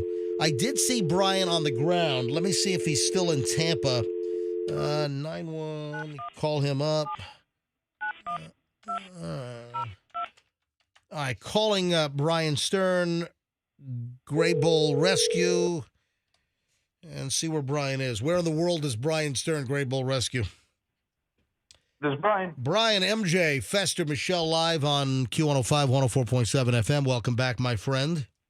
How are you? Are you in town? I did see you on the news with the aircraft that came back to Tampa Bay. Are you in town, or have you already left again? I just got back. Wow, So, okay. I am here in Tampa. I am here in, Tampa Bay. Thank God. All right. It's So, Jamaica. Brian, how many folks did you rescue? How many Americans did you help evacuate out of Jamaica? Right now we're at 360. Right now we're at 363. Jeez. We're at 363 right now, but there's more coming. So we'll probably get to about 400 when it's all said and done. That's amazing. All right. Tell me logistically, how did you get the 363 over? Did you guys get a big jet? We staged out of the Cayman Islands. I was in Aruba on another project, so I was already in the region, which was very helpful. We infilled on the PC-12 from my good friends at On the Horizon, great aviation company. They have a PC-12 aircraft, veteran-owned, very awesome. They gave us the bird. My team and I infilled from Cayman Islands into Kingston, into the capital, and we didn't know. We were actually the first relief flight to land. We didn't even know. Wow. So once we got to Kingston, we didn't want to do anything in Kingston because it was safe there. Anyone who's doing things in Kingston, it may as well be Tampa. It's unaffected. Right. From Kingston, we went to this place called Mandigo Bay up in the north, and we flew into Mandigo Bay. The night prior, we had scoped out the runway. That morning, this is day one, that morning, we did a low-altitude pass. We did 2 low-altitude passes at about 300 feet to make sure the runway was clear. We had a friend of ours there. We had a filed flight plan and an approved flight plan, so we were good to go. We're talking to the tower. We land in Mandigo Bay, which is where everything is going on, and we land, and we get to our FBO, and the FBO was like, holy cow, you're the first people to land here. And we didn't know that we were the first in there. So my team and I... And that was the Pilatus PC-12 that you landed in? Yep. Okay. Yep. So that's how we got in. Yep. That plane left and goes back to the Caymans to get the rest of my team. And so my Alpha team, which I was on, we start making our way to on foot to get to some friends of ours with vehicles. We had to walk a lot. Got to some friends of ours with vehicles and started to operate. And then from there, built out this very, very, very large rescue of American citizens, most of whom had registered with us, but we found people along the way too. Got that all organized. We had to stay there for a night. And at first light, I didn't want to move while the sun was down. So at first light, giant buses that we had organized, we manifested those, got them organized by color code, and moved them to Kingston. The airport in Mandigo Bay didn't have fuel. There was water in the fuel tanks. So the only way to get out was to go out through Kingston on a big aircraft. So we did 2 Airbus A320s. So how do you get the Airbus 320s? So the Airbus A320s were funded entirely by donations. We raised a bunch of money through your listeners and other listeners. Wow. So thank you very much. And we have an air broker who's on our crew who's just amazing. Can I ask, how much did it cost to charter 2 Airbus 320s to evacuate Americans out of Kingston, Jamaica to did both those land at Tampa International? Yes, both landed in Tampa. How much did it cost per plane? So you ready for this? I'll give you a better number. Yeah. All in, soup to nuts, including my travel, everything, we're under $500,000. Wow. So if you do if you do, call it 350 for even numbers, 350 divided by 500 grand, you can't fly to Jamaica for that cheap. Wow. Let alone get out of it. And that's what's remarkable about Great Bull Rescue is that we're able to do these things at scale by with and through the generosity of donors, but from a good steward of money perspective. Can I ask, Brian, of the people you rescued, so 363 people, what percentage of the people that you evacuated from Jamaica back to their home country, back to the United States, what percentage of the rescuees make a donation? A good chunk. Usually it's not huge amounts, but very often where we see the donations come in is through their families. Yeah, and very often before people think that when we're doing these things, everyone knows that we're 501c3, so they really think like they're scared to death.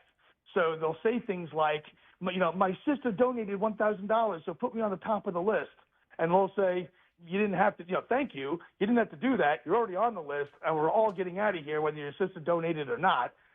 Thank you very much. It helps. But the reality is, if I'm there, we ain't leaving without you. So they're kind of already committed. So we see that a lot. The other thing that was interesting is when we landed at Mandigo Bay, the entire airport had no communications. We brought in 19 Starlink units that were donated by SpaceX during the California wildfires. They're good partners of ours. And we were able to leave Starlinks at Mandigo Bay. That way they had communications. Wow. That airport is now functioning and open. The Wi-Fi network name at Mandigo Bay is Great Bull Rescue. Wow. That's our comms running the whole airport. And we were able to bring comms to some other places as well. So we brought comms. We brought us.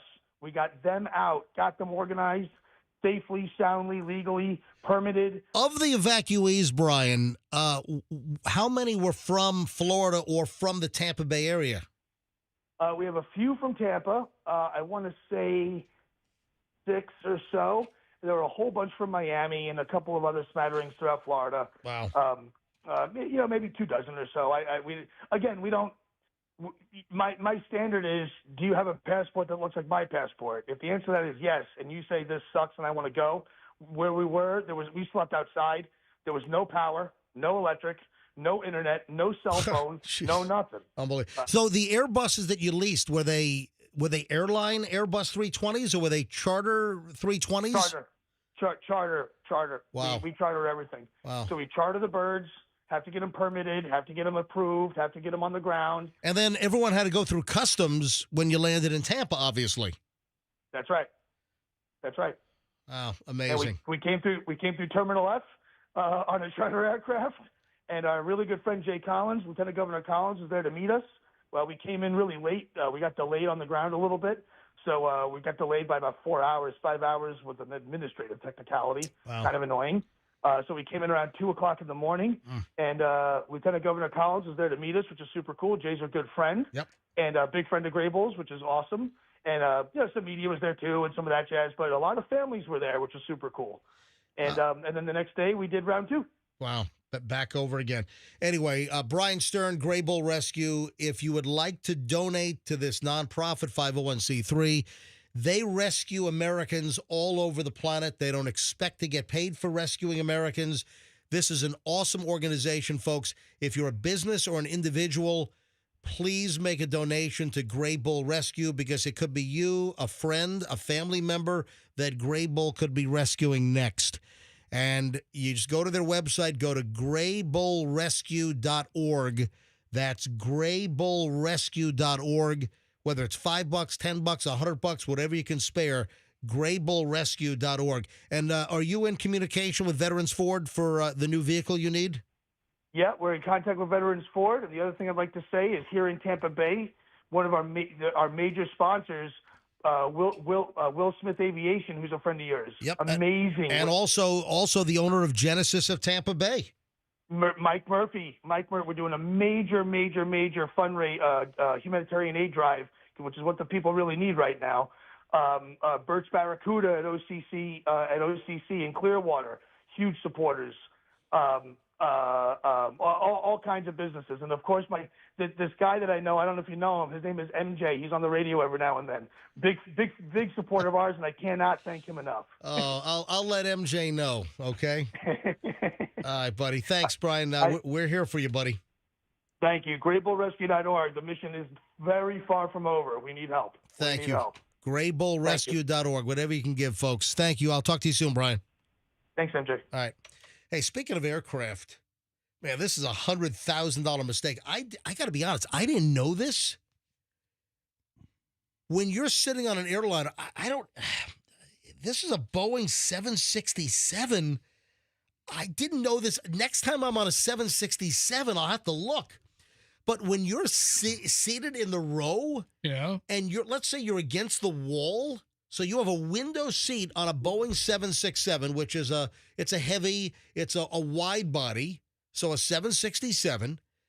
Apparently, this is a United flight.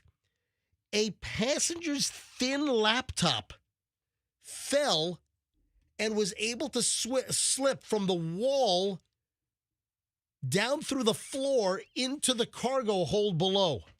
I had no idea that there was a gap or a space.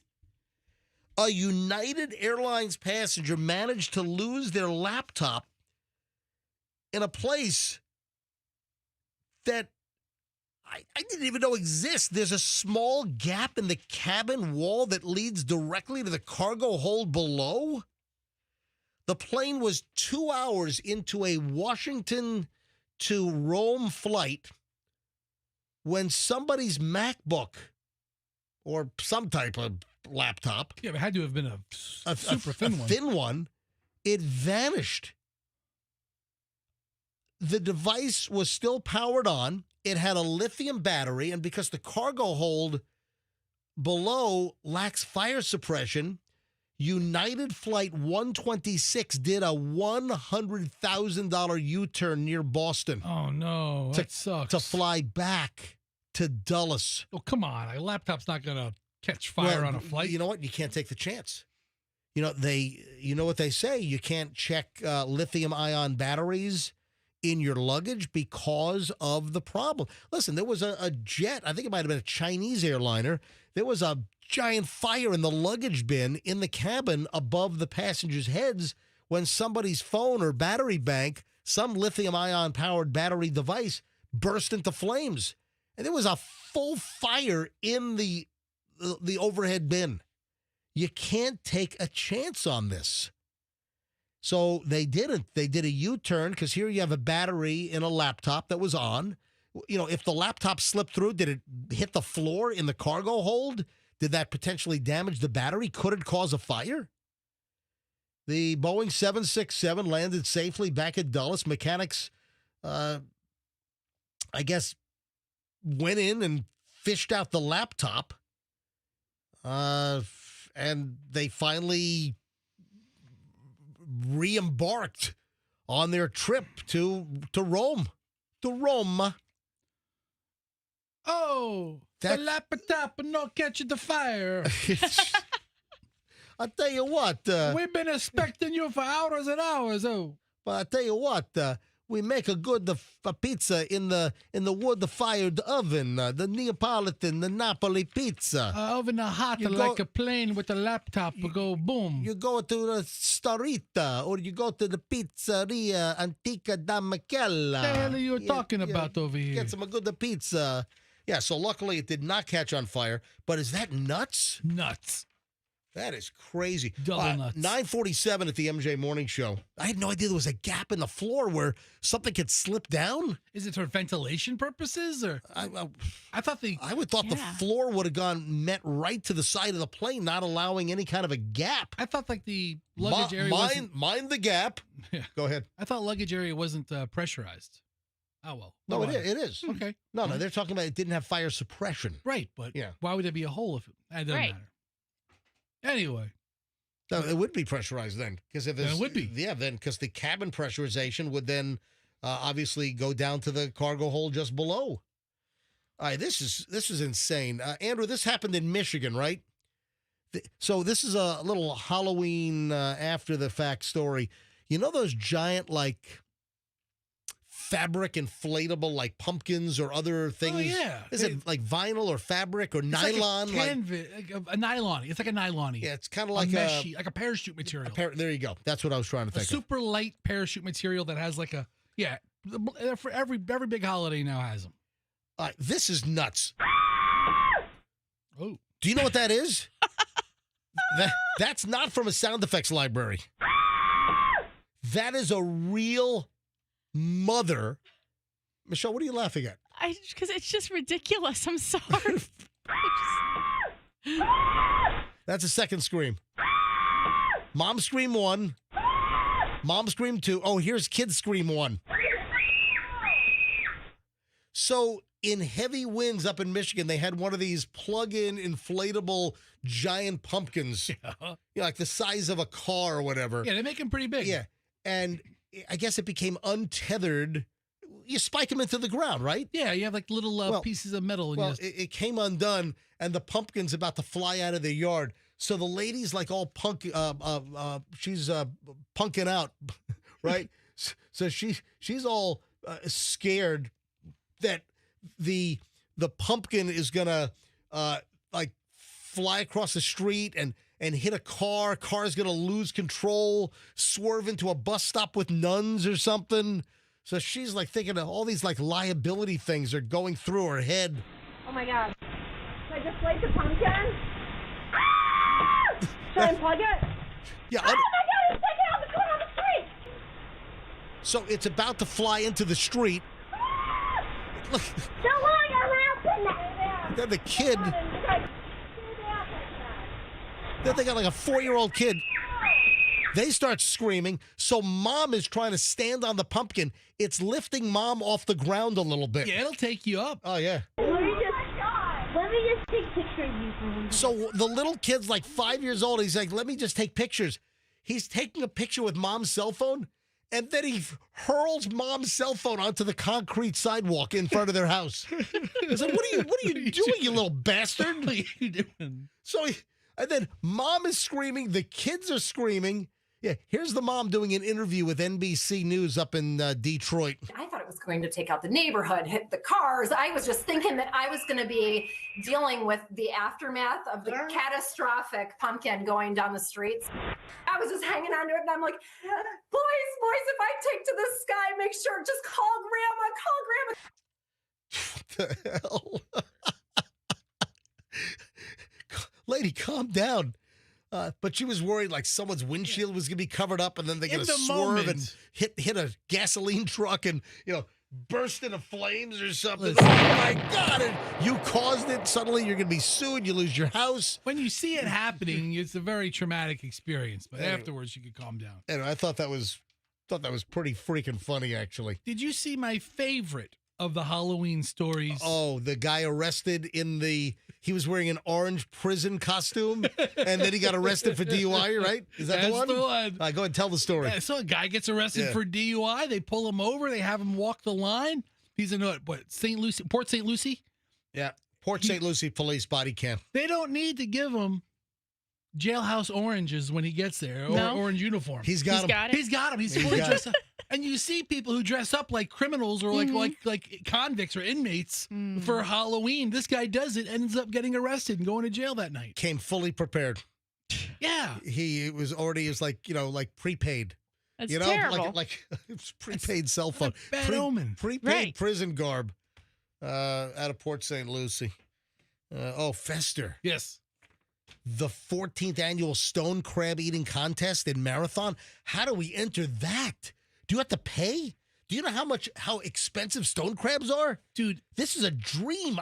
There are not many all-you-can-eat contests that I'd be interested in. But this one, I'd give it a shot. Oh, my God. Hey, Michelle, whatever happened to our friends like at Palmacia that used to invite us to stone crab night or lobster night? We haven't been invited. Oh, we did get invited to go see Cheap Trick at Palmacia a year ago or so. Sure. Yeah, but they don't invite you for stone crab night. Yeah, why? Because you eat like a beast. You probably embarrassed us. I didn't embarrass anybody.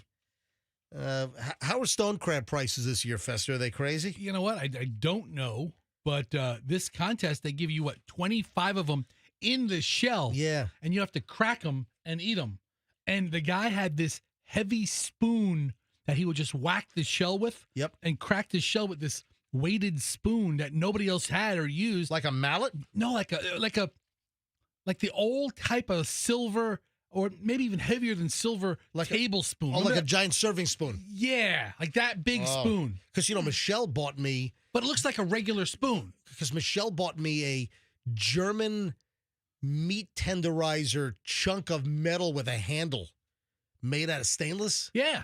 That would work too, I think. wonder if you could use that. Oh, yeah. But you can't leave any meat in the crab. You get penalized if you leave meat in there. So it was 50 contestants, and they had to go through, they were up against the clock, 50 contestants, and they had to eat every bit of the meat in 25 fresh stone crab claw. Were these like mediums, larges? Were they extra large? Were they colossals? Here's a picture of the guy. They look pretty big. And look at the spoon he used. It's not a ridiculously big serving spoon. No, you know what it is? It's like the big giant spoon that comes in a silverware set that you put in the mashed potatoes at the table. Yeah. Yeah. It's that kind. But he just clocked it with the back of the spoon, cracked it open, tore open the meat. Oh, and then finally, Michelle, you read more on this. We have to do this. What time is it? It's time to go. You have 30 seconds. You know what? I got to say, it's the guy that blew his hand off. So last year, when the Dodgers won the World Series last year, because they're back-to-back winners. Yeah, Dodger guy. Last year, a guy blew like 3 or 4 fingers off his hand. We got to get an update on him tomorrow, Michelle. Okay? I tell you what, he can't give you a thumbs up. Oh, no, he can't. Stop No, he can't. it.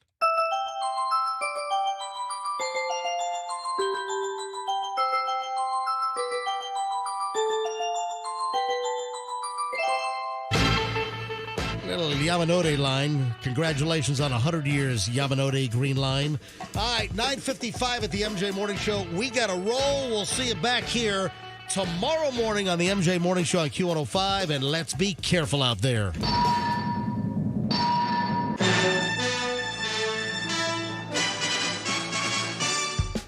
Download the app now. Get the Q105 app and listen to us anywhere. Powered by Anna Jar and Levine Accident Attorneys. Call 1-